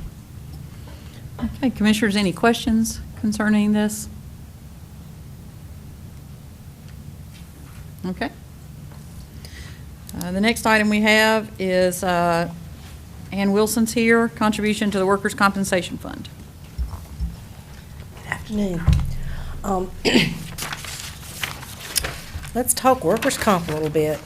I want to give you a little bit of a history on how we've done workers' comp here at the county. We used to fund this through the payroll, just like we do our other expenses that are related to our personnel cost. But that was stopped in 2006. And since then, we have just made contributions when the fund needed excess funds. And so we have contributed over $2 million, $2.27 million from 2010 to 2012 to support the workers' comp fund. So what we're looking at here is, instead of me coming to you and saying, hey, our reserves are low, I need a hunk of money to get us back to where we need to be, it was probably more prudent to go back to when we have our payroll and book it accordingly all along, and that smooths out our budget process. So we would like to go back to budgeting it when we budget for payroll. The expenses look like, and there again, it's looking over a 10-year period, and you see ups and downs. We've had the highest year we had was 1.4 million. The lowest year we've had was 279,000, and those were only 2 years apart. So it's doing this number, and so what I've tried to do is look at it and say, okay, what is our best estimate of what we think the claims will be? What is the cash we have now? What do we anticipate the claims to be in the future? And therefore, what would be a one-time contribution to make this year? And then in fiscal 15, we can budget, the base to get in is probably somewhere around $760,000 a year. And I don't think we wanted to go so drastic as to just pump that into the budget in fiscal 15. So I thought perhaps we could go $300,000 the first year, $460,000 the next year, and then it's built in. So with this, so when I really backed into the number as to what it would take currently to do that number, magic number is $981,000. Which we have in a fund balance assignment that we could budget into this fund to provide the reserves that we need for the rest of this year and to complement the $300,000 that really ought to be $760,000 next year and get us to where we would need. And then after doing that, we wouldn't need that assignment of fund balance anymore for the $2 million. I think both our property liability and our workers' comp liability would be in good shape based on the contributions that we're making. Let me add a little bit of history to this. In the late 90s, we went self-insured on workers' compensation, and we were funding it through payroll, as Ms. Wilson described, at the 1994-97 rates.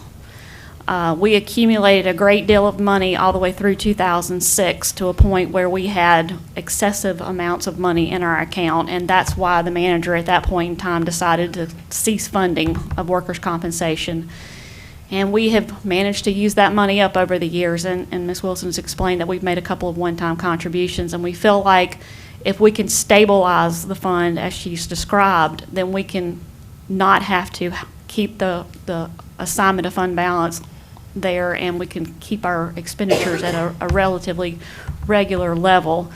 It's worked very well in our liability fund when we went self-insured with it. However, it has managed to maintain itself very steadily and not build up excessive amounts of money like the workers' compensation fund did. So what we have in the flexibility, if we need to, is we can adjust the rates that we do charge for workers' compensation. If the fund starts to build up too much, we can cut the rates back, similar to what we've done in the liability fund, where we've increased them a little bit over the couple of years that we've done with that. But I kind of wanted to give you a history that in the late 90s we went self-insured on both workers' compensation and liability. It's been very beneficial, and I think Ann might actually mention that number you have there at the bottom in the comparison of what monies we've saved through this process. As we were looking at what our claims might be, basically what you do is you take each position and they are classed at a certain rate, and then that rate has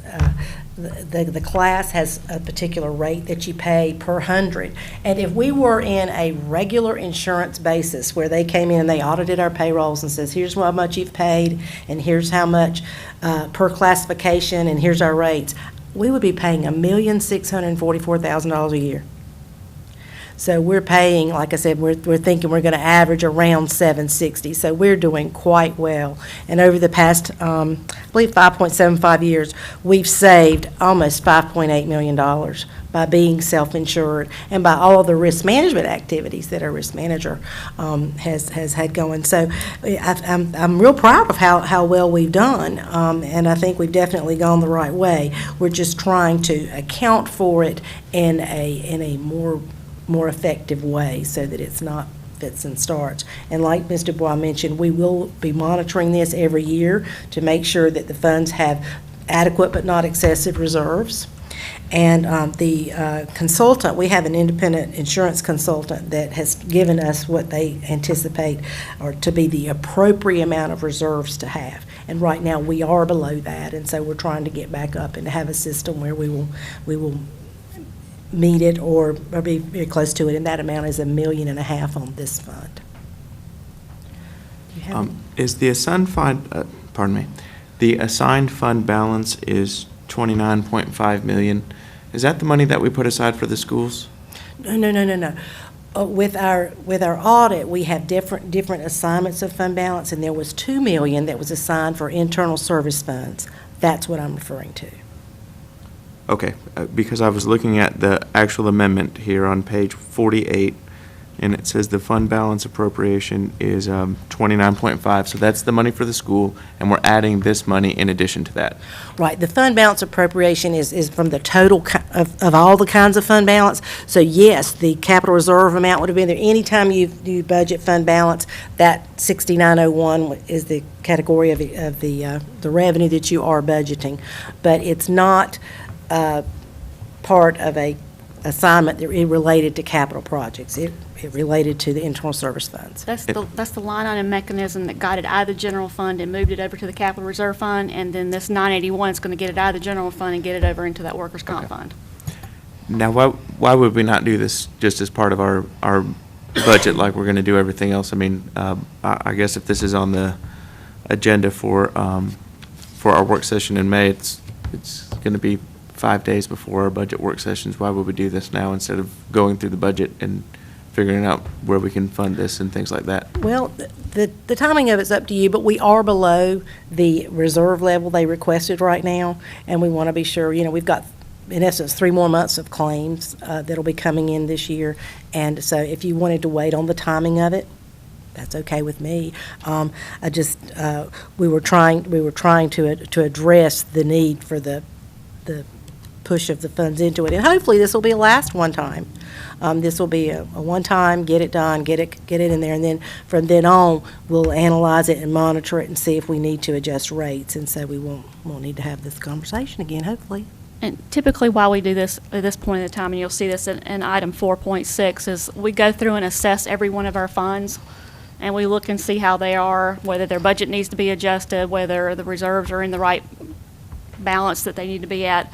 And typically May, June is the time frame in which we do this, and this is when we did the analysis of the workers' comp fund and noticed that it has fallen below the reserves, projected out what we thought the claims would be for the rest of the year, and instead of giving you 2 different agenda items, went ahead and incorporated what would happen to the next fiscal year from partially funding workers' comp for next year and then the following fiscal year to finish it off. So it was kind of an all-inclusive cleanup of this particular fund to get it in line, but as Ms. Wilson said, you can wait. That's just typically May, June timeframe is when we try to assess every fund and make sure that there's nothing that we needed to get fixed prior to June 30th before the auditors come in. Right. This is a change on the current budget. Yes. Yeah. This is just to make changes on what we're in right now versus what we're going to talk about, which is next year's. Yeah, this is But a one-time part of that contribution. identifies what they're saying we should do in next year's budget also. Right. Yeah. It relates to both years, but the budget amendment that is attached to the agenda item is a fiscal 14 amendment. It's a current year item. Any other questions? Okay, thank you. Next, we have Susan Farrington. With the reallocation of current expense funding for Cabarrus County Schools. And Kelly's going to come up too. Thank you. For this evening, we're having a reallocation of our current expense money we give to the schools, and they're taking $877,840 and reallocating it to the charter school expenses for $313,000 and a local match for the school resource officers of $260,000, and the unfunded portion of a summer school camps Read to Achieve for $304,840. So Kelly's here also to answer any questions that you might have concerning your budget. And our board's already approved these budget amendments, and there's a need to have this moved at the county level because there's function control now. This happened over, this is the second year that we're doing this. It's not required, but the county commission has elected to do that. So we're moving from function, which is the $877,000 is in regular instruction. So we're asking you in the example of Read to Achieve, we are required by the state to provide summer instruction, and that's is in a different function, so we have to move it out of regular instruction to the at-risk instruction, and so we're just moving it from one category to the other. You're familiar with the SROs that we've been talking about, so we take it out of one function and we move it into the function that the state tells us to put it in if we're going to pay the SROs, and so it's just a reclass of expenses. I think we've talked about all of these things. I'm not sure what we have talked about Read to Achieve here too, and the charter schools is simply, when we submitted our budget request last year at this time, we anticipated the number of charter school students that we would have to fund. We asked you for more money. We asked you for $1.1 million. You only gave us $600,000, and because of that, we're having to move our money to cover that expense. The expense is still there. We still have to fund it. So now we're asking you to move that into a category in which we can legally pay that. I intentionally did this because I was not going to budget the money into a category in which it tied my hands until I knew the number exactly. So now that we know the number exactly, I'll need to move it into the proper function. Thank you. Any questions? Thank That was you. pretty self-explanatory. Thank you. Thank you. Okay, Ann, you're back up. Steve Cordell. And sorry, Steve Cordell is here also to talk about the application with the LGC. Good evening. How's everybody? Always good to be with you.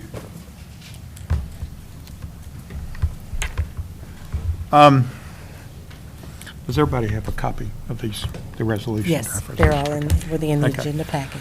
Well, as in our prior time together, we've talked about the bond referendum process and the parties involved and the steps to be taken. For a referendum in November, if you are to use only regular meetings, non-workshop meetings, to take the series of actions that are required of the Board of Commissioners, the first such action will need to take place at your meeting on May 19th. And as we have talked about, one of the parts of the puzzle is to file an application with the Local Government Commission for approval of the bond issue. And that's actually one of the early steps that you take, the first step that you take. That's sort of generally referred to as the authorization to proceed and the publication of a notice of intent.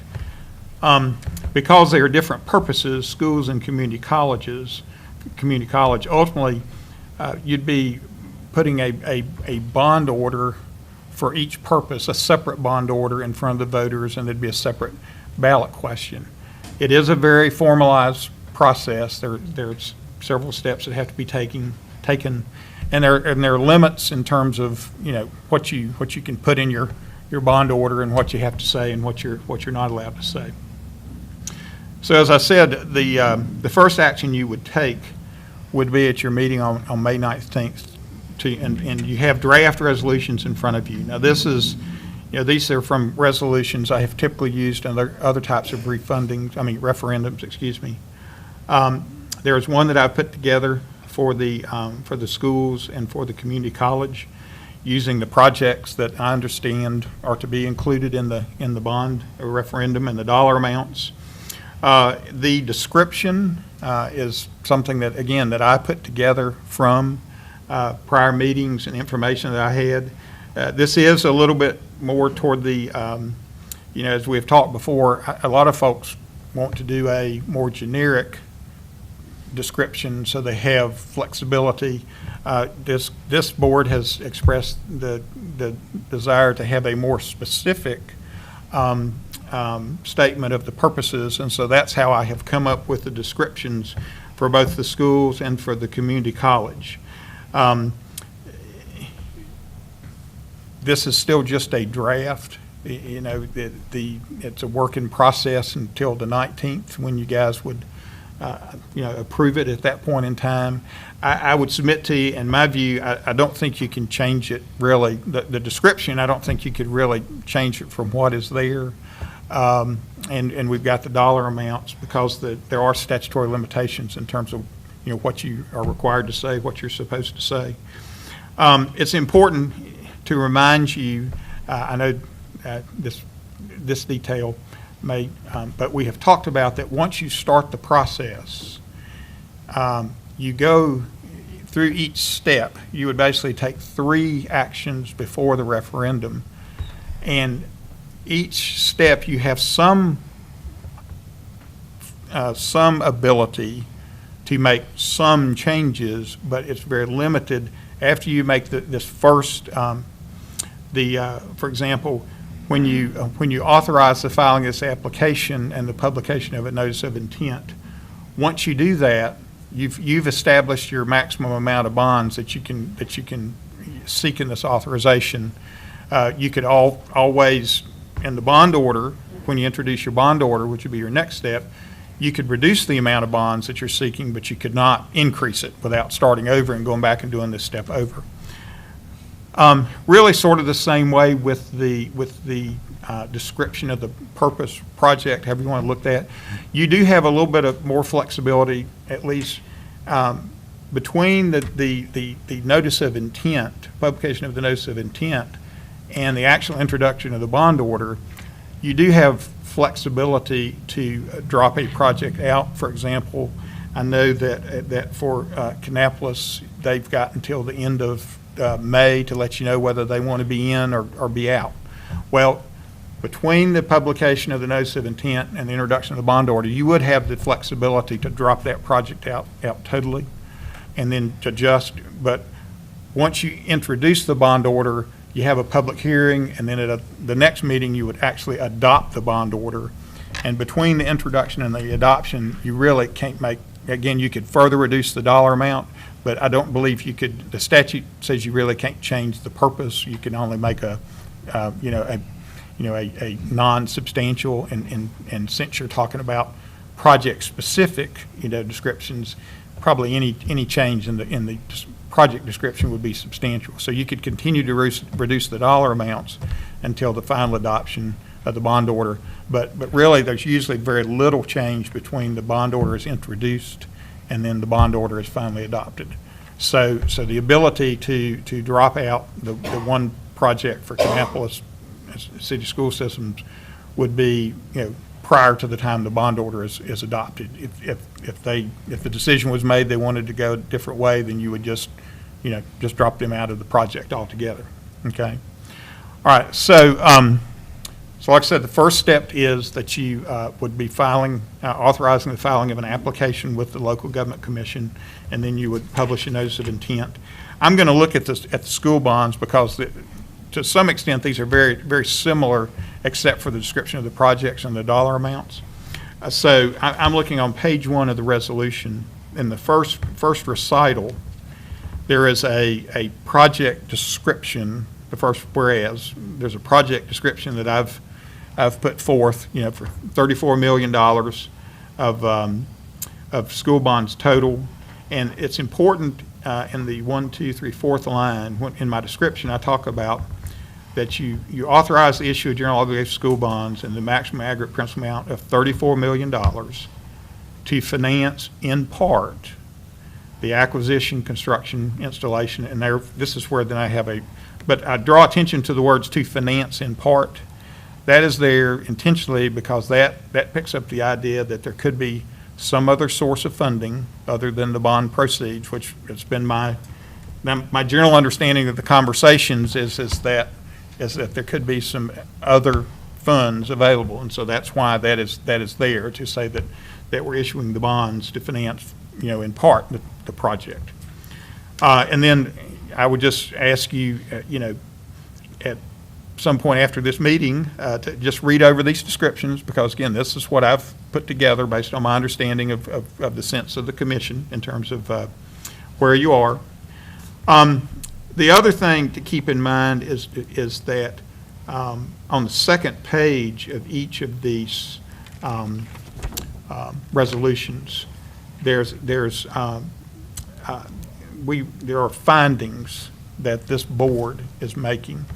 And I think we did have a pre-application conference, with the local government commission, and talked about this and talked about the discussions between the two boards about, funding, costs and sources and all that. And so they're generally aware of that. I believe Commissioner Burridge joined us on the call, so he had, some sense of the questions they were asking. And but the process, again, this is a statutory process. The local government commission, when they approve the application, they're required to make certain findings, and these are laid out in the statute. And basically, what they do is they look to the underlying unit, the county. You are making those findings that they are then in large part relying on those as well.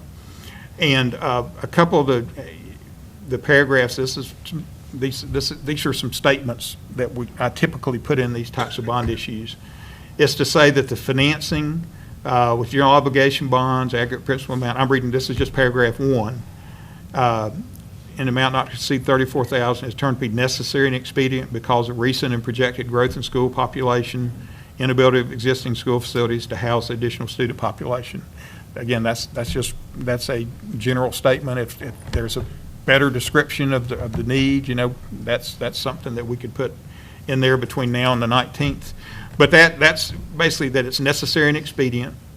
The second one is an important one, that the aggregate amount of the proposed bond issue is found to be adequate and not excessive for its proposed purpose, because preliminary reports have estimated total project costs to be approximately $34,000.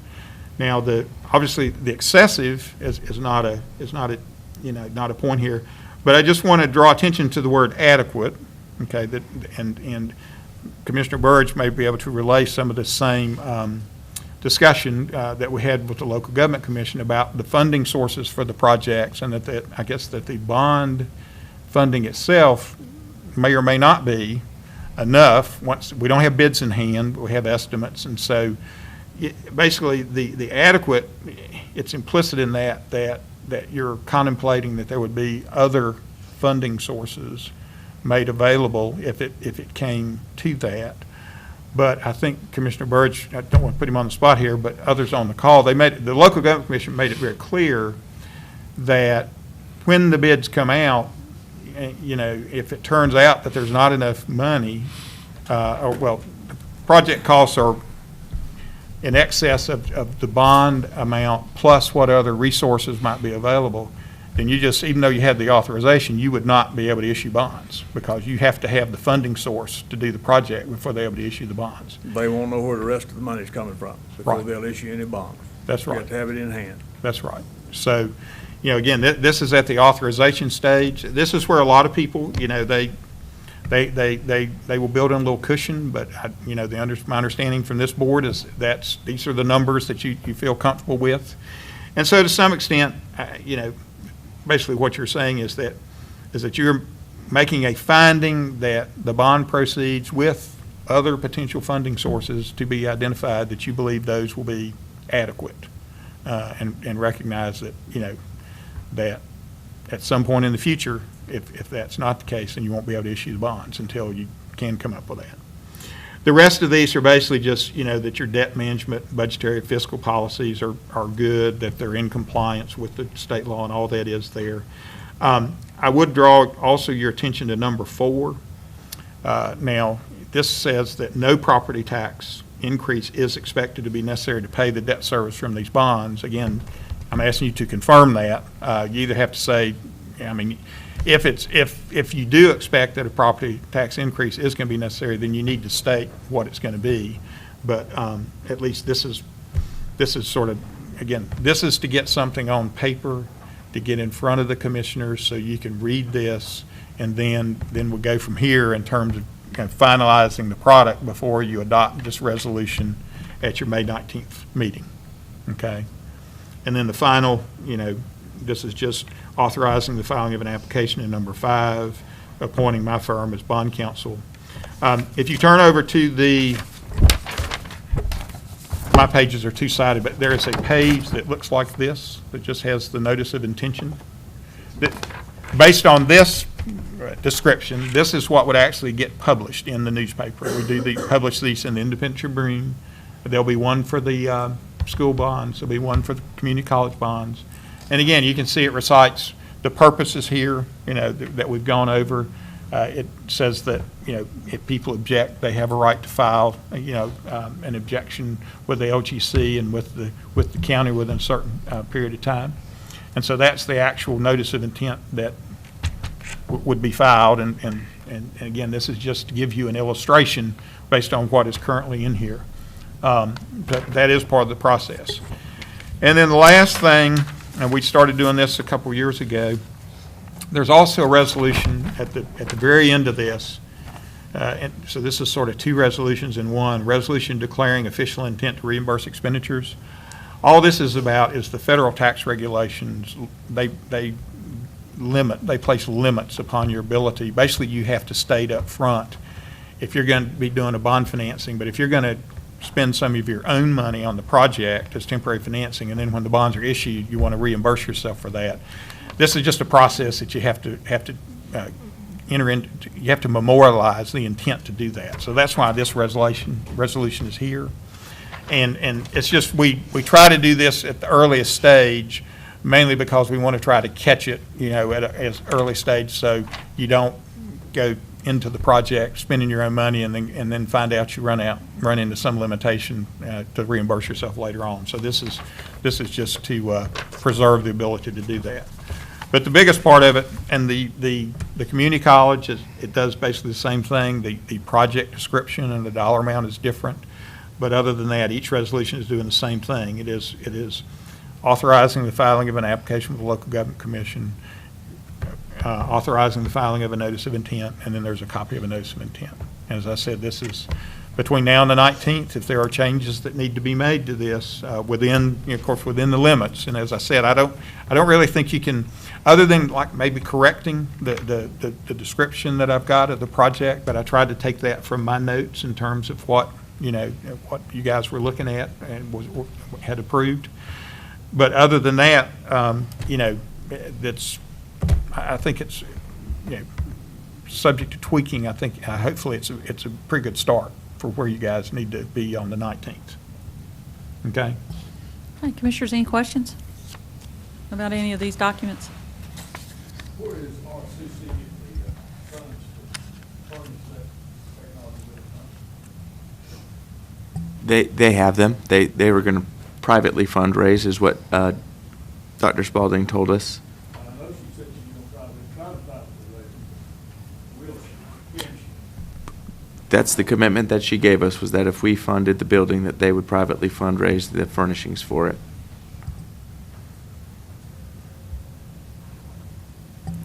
I wanted to say one thing about the bond. It's been said by a couple members of this commission and members of the Kannapolis City Schools Board of Education that putting out a $43 million bond was an effort to kill this bond. I will say it was no such effort. We very clearly looked at what we could afford, and one of the representations that you made in here was that no tax increase would be required to do these bonds, and that was what we looked at. What can we afford to do so that no tax increase is required? And it's been talked about that we were going to take this and put it out to the public and just get the public's idea of whether we could do this or not, and that was never what was going to happen. What was going to happen was we were going to come up with this great big enormous bond whereby every little community got one little thing, and so a vote for that one little thing would cause them to disregard a $100 million bond, and it wasn't ever going to be about the community deciding whether this was an overall good thing or not. And that's where these comments come from in terms of he was trying to kill the bond. I will say this as a matter of fact. If this bond does not pass, I will sign on the dotted line that as a county we will go out and borrow the money for it. This is not about killing this bond. This is about coming up with a fiscally responsible idea for moving forward with schools, as opposed to slightly manipulating our voters into passing something that we can't afford. Are these going to be short-term bonds or long-term? That's subject to be decided. Yes, I can tell you that generally, again, if you go back at this stage, this is just giving you the legal authority to issue a certain amount, maximum amount of bonds for certain projects. That authority, if it's passed by the voters, would stay in place for 7 years, and with the potential of being able to extend it for an additional 3 years if you didn't issue the bonds. But at a subsequent point in time, this board has to adopt a resolution then authorizing the issuance of any bonds. And so that's typically referred to as a bond sale resolution. And at that time, the board would determine, the particulars of the bonds, what the dollar amount was going to be, what the maturities were going to be, Right. what the term would be. I can tell you that when you do school bonds in North Carolina, general obligation bonds, you typically do them for about a 20-year, I'd say a 20-year, term, with annual sinking funds is probably the most common. But yeah, so because it's a longer lived asset, and the idea is you want to have, so 20, I would expect that you'd do a 20-year financing when you do these. And whether you do them all at once or over a period of time, again, Right. that's up to the will of the Board of Commissioners at the time. And you always have to get the local government commission. They also have to approve the terms of any sale that you do as well, interest rates, maturities, principal payments. So they are involved in the sale process as well. Thank you. Any other questions concerning this item? Okay, thank you. Thank you. Susan Farrington to come back up.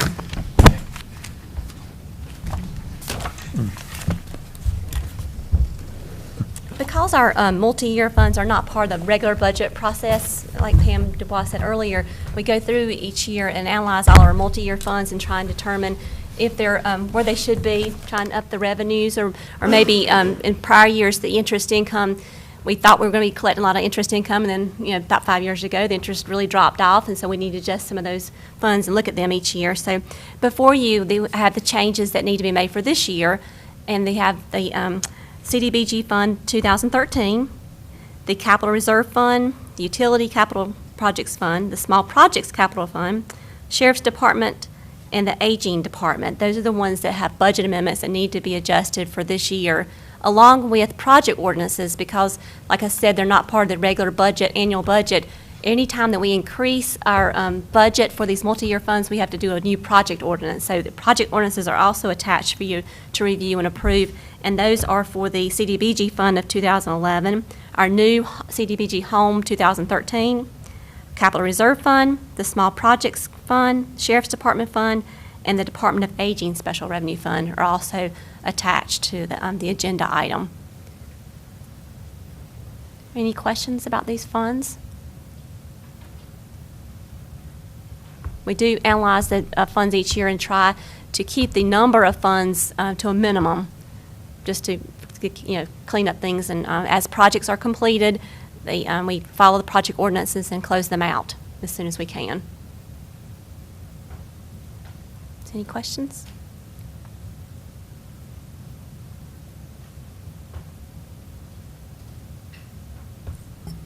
Okay. Are there any questions anybody has on anything specifically, or?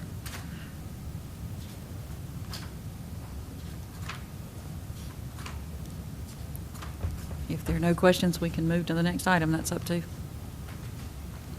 If you have any questions.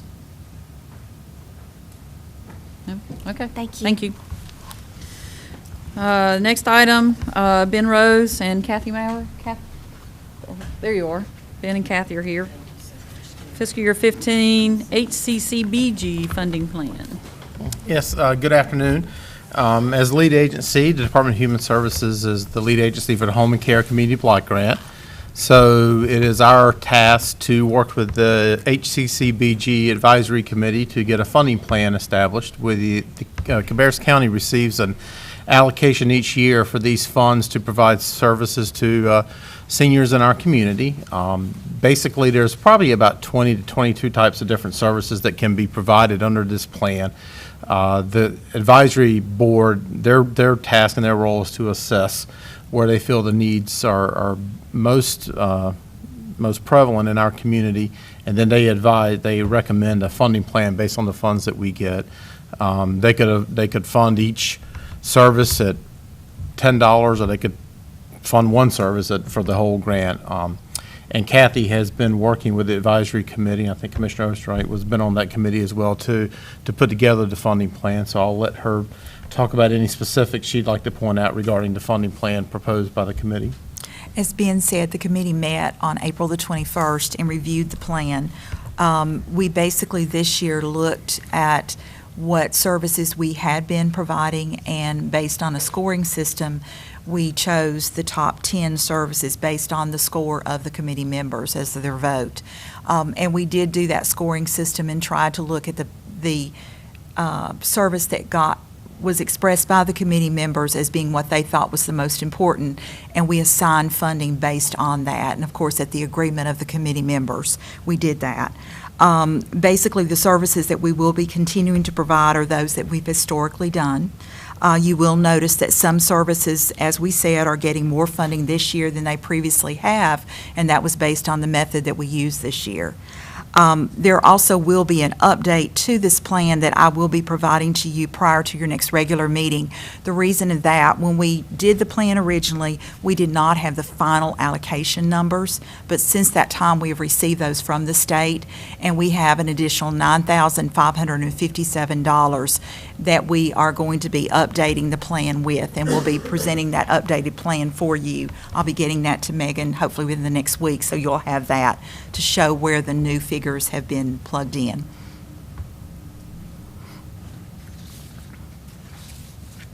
Commissioners, do you have any questions on these items or comments?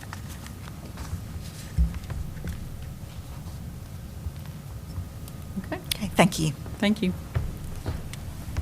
Okay, Ben, you're here for the next item too. Attached in your agenda packet was a draft resolution. I prepared this in partnership with Mike and Commissioner Osterwright to bring forth the resolution that we discussed. I think we discussed this in March when we talked about some of these issues with our legislators. So I put together the best resolution that I could for you guys, not being an expert resolution writer, and looked at some of the historical data that you were taking under consideration for this resolution. So we've submitted that to you, and it's been submitted as a draft at this point. If you would like to make amendments and so forth, we can, but hopefully we'll get to the points that you wanted to make regarding the categorical eligibility. Okay, Commissioners, any comments or questions concerning the resolution?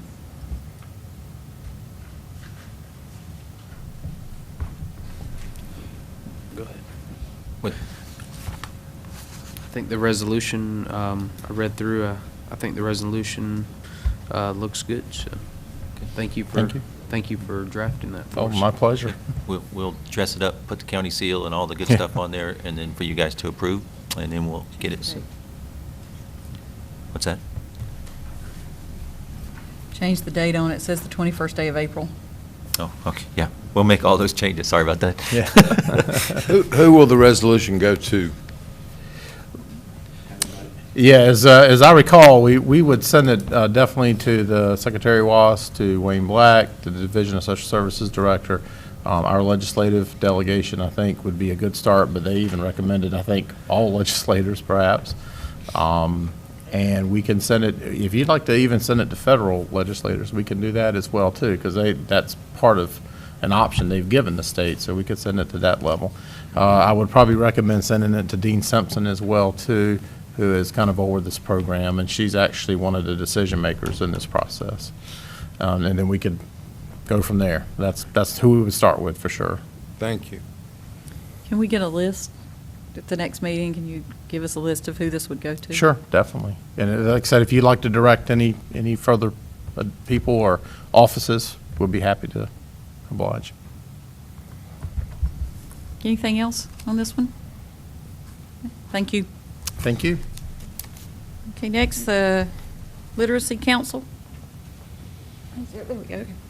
All right. Cheryl Marsh and Dana Ewers here.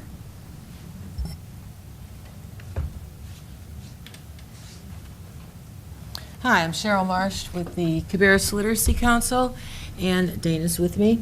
As you can see, since 2011, the Cabarrus Literacy Council has been under the administration of the library. It has been working very well.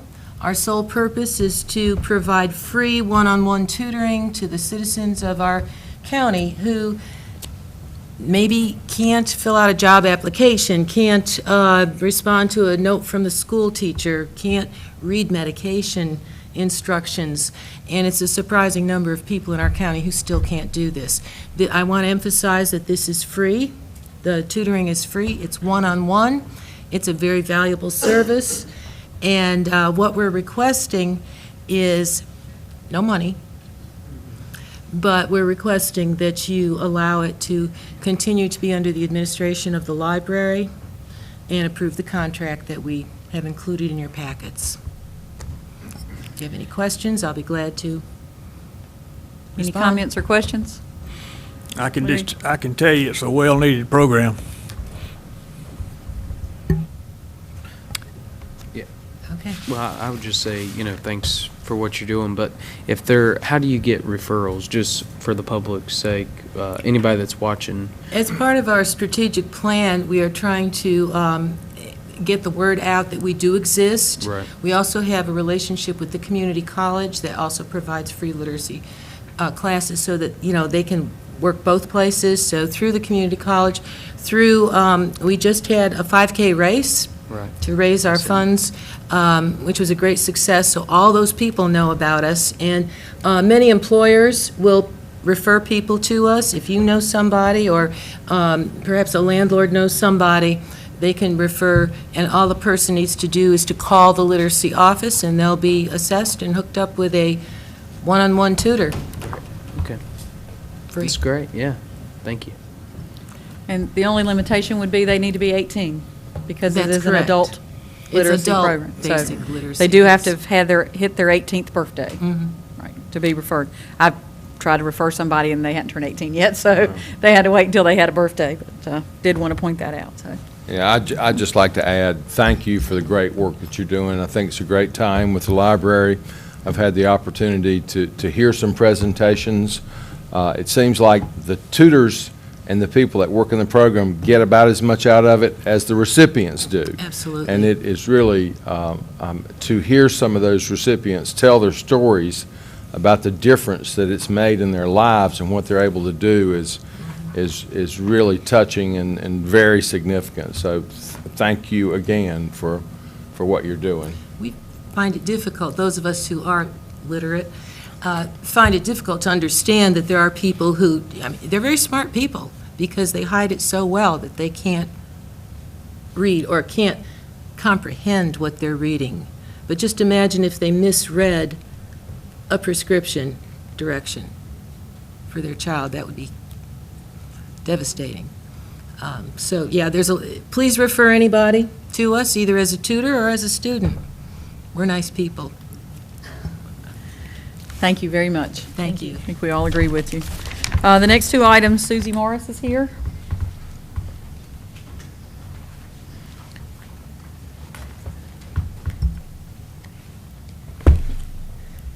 Good evening. The first item that you have before you is a proposed street name change. As you can see on your map, Bonanza Drive actually is split in the middle. You may be able to see there's actually a wooded area in between. Part of it is accessed from Mount Pleasant Road South, and the other part is accessed from Wagon Wheel Lane. We are having a response issue in this area as far as emergency services providers. So what we are requesting is that you all hold a public hearing, and what would happen is a wagon wheel would be extended to the dead end, and the name would be changed. It is a DOT-maintained road on the left side of the dead end. On the right side, it is not. It is just a dirt road. It will not impact the folks that access from Mount Pleasant Road South. And then once that is done, the addresses will be changed on that part of Bonanza to correspond with Wagon Wheel Lane, and that is in the resolution. We do have the signed petition that's required, and it didn't show up on the one exhibit, but I believe it's 80% of the property owners, but they're all on board to make sure that, they get emergency services. And you will need to hold a public hearing. Are there any questions on this item? My only question was on on page 175, you have the parcels that have approved, and it's just right up around the corner. Are the parcels up at the upper left portion of the Bonanza, are those Bonanza or those Wagon Wheel, are they against renaming the street, or have we just met our threshold so they we're not particularly including them? When you look at the street center line, so if you could imagine if Bonanza traveled straight through, it doesn't actually come to the curve. Okay. It kind of ends, so that center line joins together. So these are the folks who are actually along Bonanza, and then when Wagon Wheel comes around, there is actually a sign that talks about DOT maintenance. So this will make it consistent, and it will all be called Wagon Wheel. Then at that point, those folks are already off of Wagon Wheel. So even though we only need a majority to change the name, is there anybody that objects to the name change? We have talked to pretty much all of the folks out there and had a community meeting, and we have not had any objections. Thank you very much. I appreciate that. Okay, my question, are there any renters, or are these all owner-occupied? These were signed by the property owners.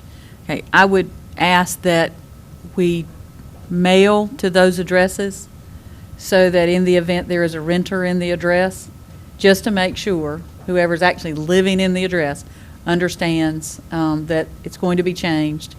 And also, and the reason I say that is that I know of that happening in the past, not in the county, but in the city, where there was a renter, they contacted the owner, but they never, well, actually, in that case, they contacted the renter. The owner never knew anything about it, so the owner was never served. So I'd like to make certain that who is ever actually living in those, that we're 100% certain that everybody living in the parcel understands the change and what their new address would be. And the other question is there a certain amount of time that they have to go to the post office or to notify anyone that they receive bills from that they have a new address, and to make sure that they will still be getting mail service? This is actually a process that is defined by the state statutes, so we are following that process, which does include notification of the people there. We had to send the letters out to them. Those actually, I'm sorry, I can't remember if these ones went certified or by regular mail, but our 911 coordinator actually has hand-delivered letters to these folks. And also, once the resolution is passed, then we as the county have to do certain notifications, including the postmaster, and those folks would also then be notified as to what their new address is, and that the information is available at the post office with the postmaster. I would assume that they would do a forwarding in the interim, but the postmaster will be well aware of what is happening as far as them receiving their mail and making those changes. Okay. The other reason I asked is that I had to do that at my previous business, and I was given no assistance and just told, oh, we made a mistake and we gave you the wrong number, here's your new number, and you have to change everything that you have within a certain amount of time. So it was left up to me to make the changes. I just want to make sure that I believe you that you've given proper notification to everybody in there. If there's a renter, you'd hate to have a renter whose rent ran out May the 31st and they don't, or whatever May has, and that they don't know to make the change. So I just want to make sure that whoever's living there knows, and post office is notified and everything else, so they don't have a problem. Yes, and So, our thank you. 911 coordinator has been very involved with the folks out there. They actually approached us about making this change because they are on board, again, just to make sure that the emergency services know how to get to them, and then once they are there, how to find them. So. And again, I have no objection. I just want to make sure that they don't miss a bill or something because somebody didn't get notified or they didn't know that they had to do something. So, any other comments or questions? Okay, the next item you also have on a zoning ordinance text amendment. Yes, this is a proposed text amendment to Chapter 2 and to Chapter 8. The proposed change to Chapter 2 is to add a definition of solar farm and solar panel. We currently don't have these definitions in the ordinance. We just talk about a solar farm in general terms as a utility. The second part of it is some language that would be added under the utility section to address the height of the panels. Also, it would require them to turn in a map to us of the 5-mile radius in case if there are any airports within that 5 miles, specifically Concord Regional, where there would be a potential for the project to cause glare. It also would require them to turn in certain paperwork that right now we don't have listed as far as that. They would also be asked to turn in an executed decommissioning plan, which means that between them and the owner, they have decided what they will do if the lease terminates with Duke Power or Union Power or whoever it is, Concord, and so that the site is not sitting vacant, because a lot of these are farms where folks are taking this on for additional income. It does come out of the farm program at that point. It also includes a removal bond for 1.5 times the estimated cost to remove all the equipment, and I'll come back to that. And then it also includes a different type of buffer from streets and from adjoining residential properties than the typical utilities do, again, to handle glare and potential topo so that it doesn't impact those adjacent properties or create a glare from the street for someone driving. What is currently proposed is a removal bond that would be for 1.5 times the estimated cost to remove all equipment and facilities and to restore the parcel to its condition prior to the development. This is consistent with what we asked for on cell towers and also what we asked for mining projects. There are 3 different ways, or kind of 3 different standards that are out there now. One is to have them bond, to put it back and to bond kind of the whole amount, which is what we have proposed now. The second approach is to have them bond putting the property back to how it was, so back to a farm if it was a farm site, grading and whatever would have to happen there. And then allowing them to subtract the salvage amount from that bond. Some people have used $50,000 or the amount to put it back, whichever one is greater, minus that salvage amount. And then some folks are not requiring a bond at all. So as Mr. Cook and I talked about this, we thought that maybe we would let you all have a discussion as to how you thought maybe we should approach this, because there isn't really a local government standard at this point. There's not really a lot of folks that actually have solar covered in their ordinances. So it can kind of go anyway at this point, and we don't really have a lot of examples where sites were abandoned to know whether or not we should be really concerned about them. So I'm not sure if Mr. Cook has anything he would like to add. Well, I'll weigh in on it a little bit. I have to say I didn't know that much about solar farms until I started working on this change to the ordinance, because it seemed that it was something that we needed to look at. And I actually participated in a webinar that was offered by the School of Government that was very informative about this whole issue, and learned that the state of North Carolina actually has the 3rd highest amount of megawatts that are generated by solar in the country. I would not have known that until this webinar. And it is growing at the 2nd fastest rate. And that's not only megawatts from solar farms, but also from other uses in urban areas and the like. So it's something that's growing in this state. It's something that we need to be mindful of in terms of having an ordinance to be able to deal with it. And so that's why Susie had proposed this additional language. And there are a number of competing considerations with all this. Glare, as she mentioned, with reference to airports, glare with reference to roadways nearby, screening and buffering away from the roads, and of course that can impact the ability of the solar panels to be able to perform adequately. If you make the screening too much, there's a lot of competing considerations that come up with this kind of these kind of projects they're a little different from what we've experienced with normal zoning issues. This matter of the bond is, I think, a particular an issue that is of particular importance. There's it makes sense to ask for a bond or to have a bond in place to require removal of these farms, which can be rather extensive. Some of them are many acres, and it would seem that they are akin to towers and wind turbines, which have the height. These are typically anywhere from 10 to 20 feet off the ground, the way they're constructed. But you don't have the same height concerns as you do with towers, or the same safety concerns with the height that you might have with an abandoned tower that's not being maintained that could conceivably fall. There are also some other considerations about the ability to salvage the materials from the panels and from the aluminum supports for them.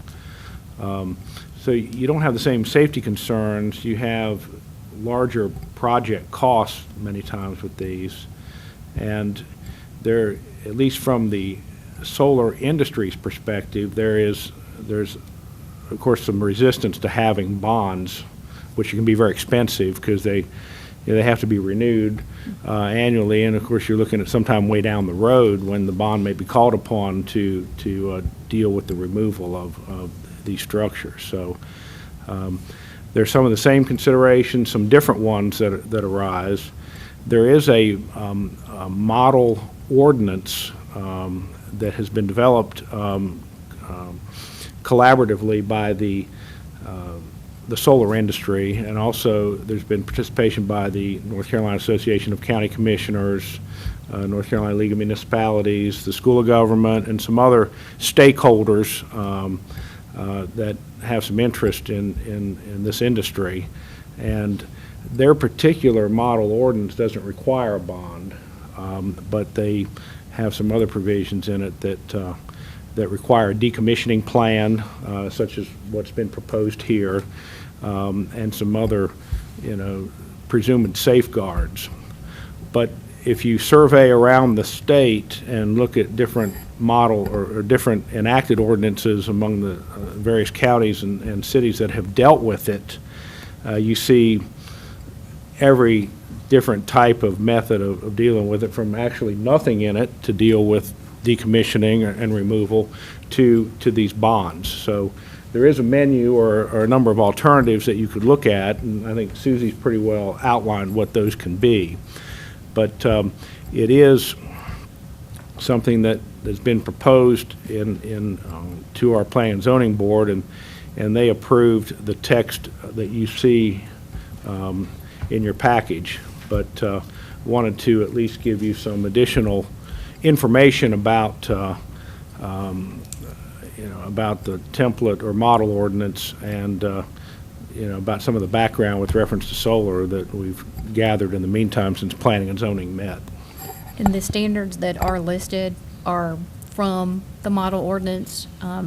The only one that is different is the bonding, and it's because that is kind of how we handle the other stuff, so that's what we proposed. But again, there's a middle. You can look at this option, and there's kind of a middle option, which would be the bond minus the salvage amount that other folks are using, and then also, not requiring any kind of bond at all, and letting them and the property owner, deal with it through the decommissioning plan. And I can send you the materials I obtained from the School of Government if you all would like them. I can email them to you if you'd like to read through them. They're not legal-based as much as they are just a description of the solar industry in North Carolina, some rudimentary information about how it works and how it's used, both for actually generation of electricity to sell, but also you have the residential and commercial uses for just an individual home or business. So it gives you kind of a survey of all that. But if it you- will if you'd like include to have- residential? No, it does, this does It not. don't include This residential? does not. Just This solar is- farms and This things is a like that. large type These of are- project that would be a right. utility. Okay. There are special rules that restrict the ability to regulate residential.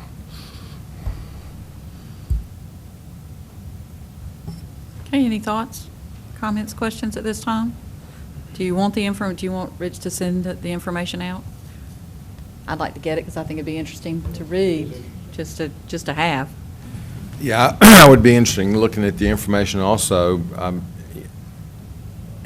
Based on what I've heard so far, I would be inclined to not want to include the bond in the plan, in that, I think this is something that if we're talking about private property and private property owners and how they choose to use their property, and for a purpose that I think we should, when we have the opportunity, encourage alternative energy sources. So I think for us to require a bond would be the government trying to slow down private business from doing something that's going to be beneficial to us all. So that's just my thoughts on the bond piece of it. They've been doing that for the last 200 years. This is our chance to stop it. I agree with Commissioner Morris. I've talked to a couple businesses lately, and small businesses, one big business here in town, and they both tell me that they really, the burdens that government continues to place on them are one of the most difficult things about operating a business. That, whether it's down to what types of plants you can have around your property, or another fellow was telling me he had added a 50,000 square foot building onto his property. He didn't ask us for an incentive. He has almost 200 employees. It's Danny Carpenter down on 29. He's been here forever. And he said that some of the regulations that they put on him in terms of adding to his facility, which added to our tax base, were really burdensome to him. And I think, as Commissioner said, this is a burden for somebody to use their private property. And to the extent that government cannot do those things, I think we should be very restrictive. Would you all like for me to remove that information then, in order for it to move forward to the public hearing next month? I mean, it would be consistent at that point then with what is in the model ordinance. That would be my choice. Okay, I will remove that, and we'll work with our clerk to get that changed in your agenda. The last item that we are looking at changing in this particular text amendment is just a clarification of how the distance is measured between cell towers, structures, and property lines, and also the distance between towers themselves. It's just a clarification. And that is all that I had for these two, for the two proposed amendments. And again, you will need to hold a public hearing that night. Right.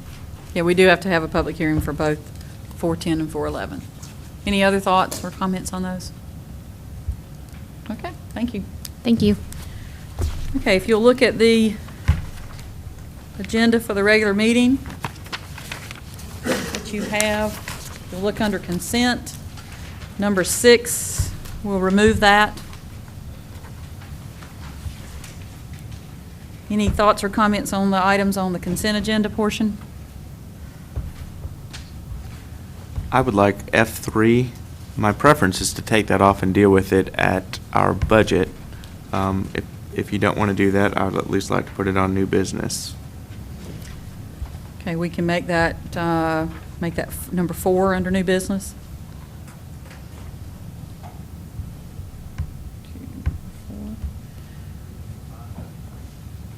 Well, I understand that.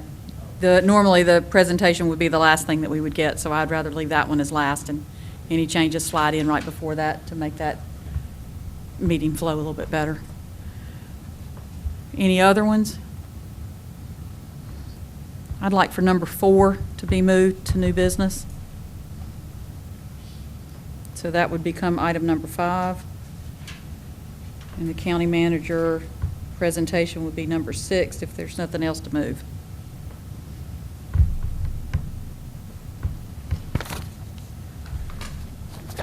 Okay, can I have a motion to approve the agenda, the regular meeting agenda with those changes? I have a motion. Do I have a second? Motion and second. All those in favor say aye. Aye. Any opposed? Okay. And we don't have anything else for tonight, so a motion to adjourn, please. A motion. Do we have a second? All those in favor say aye. Aye. Thank you very much. Good night, everybody.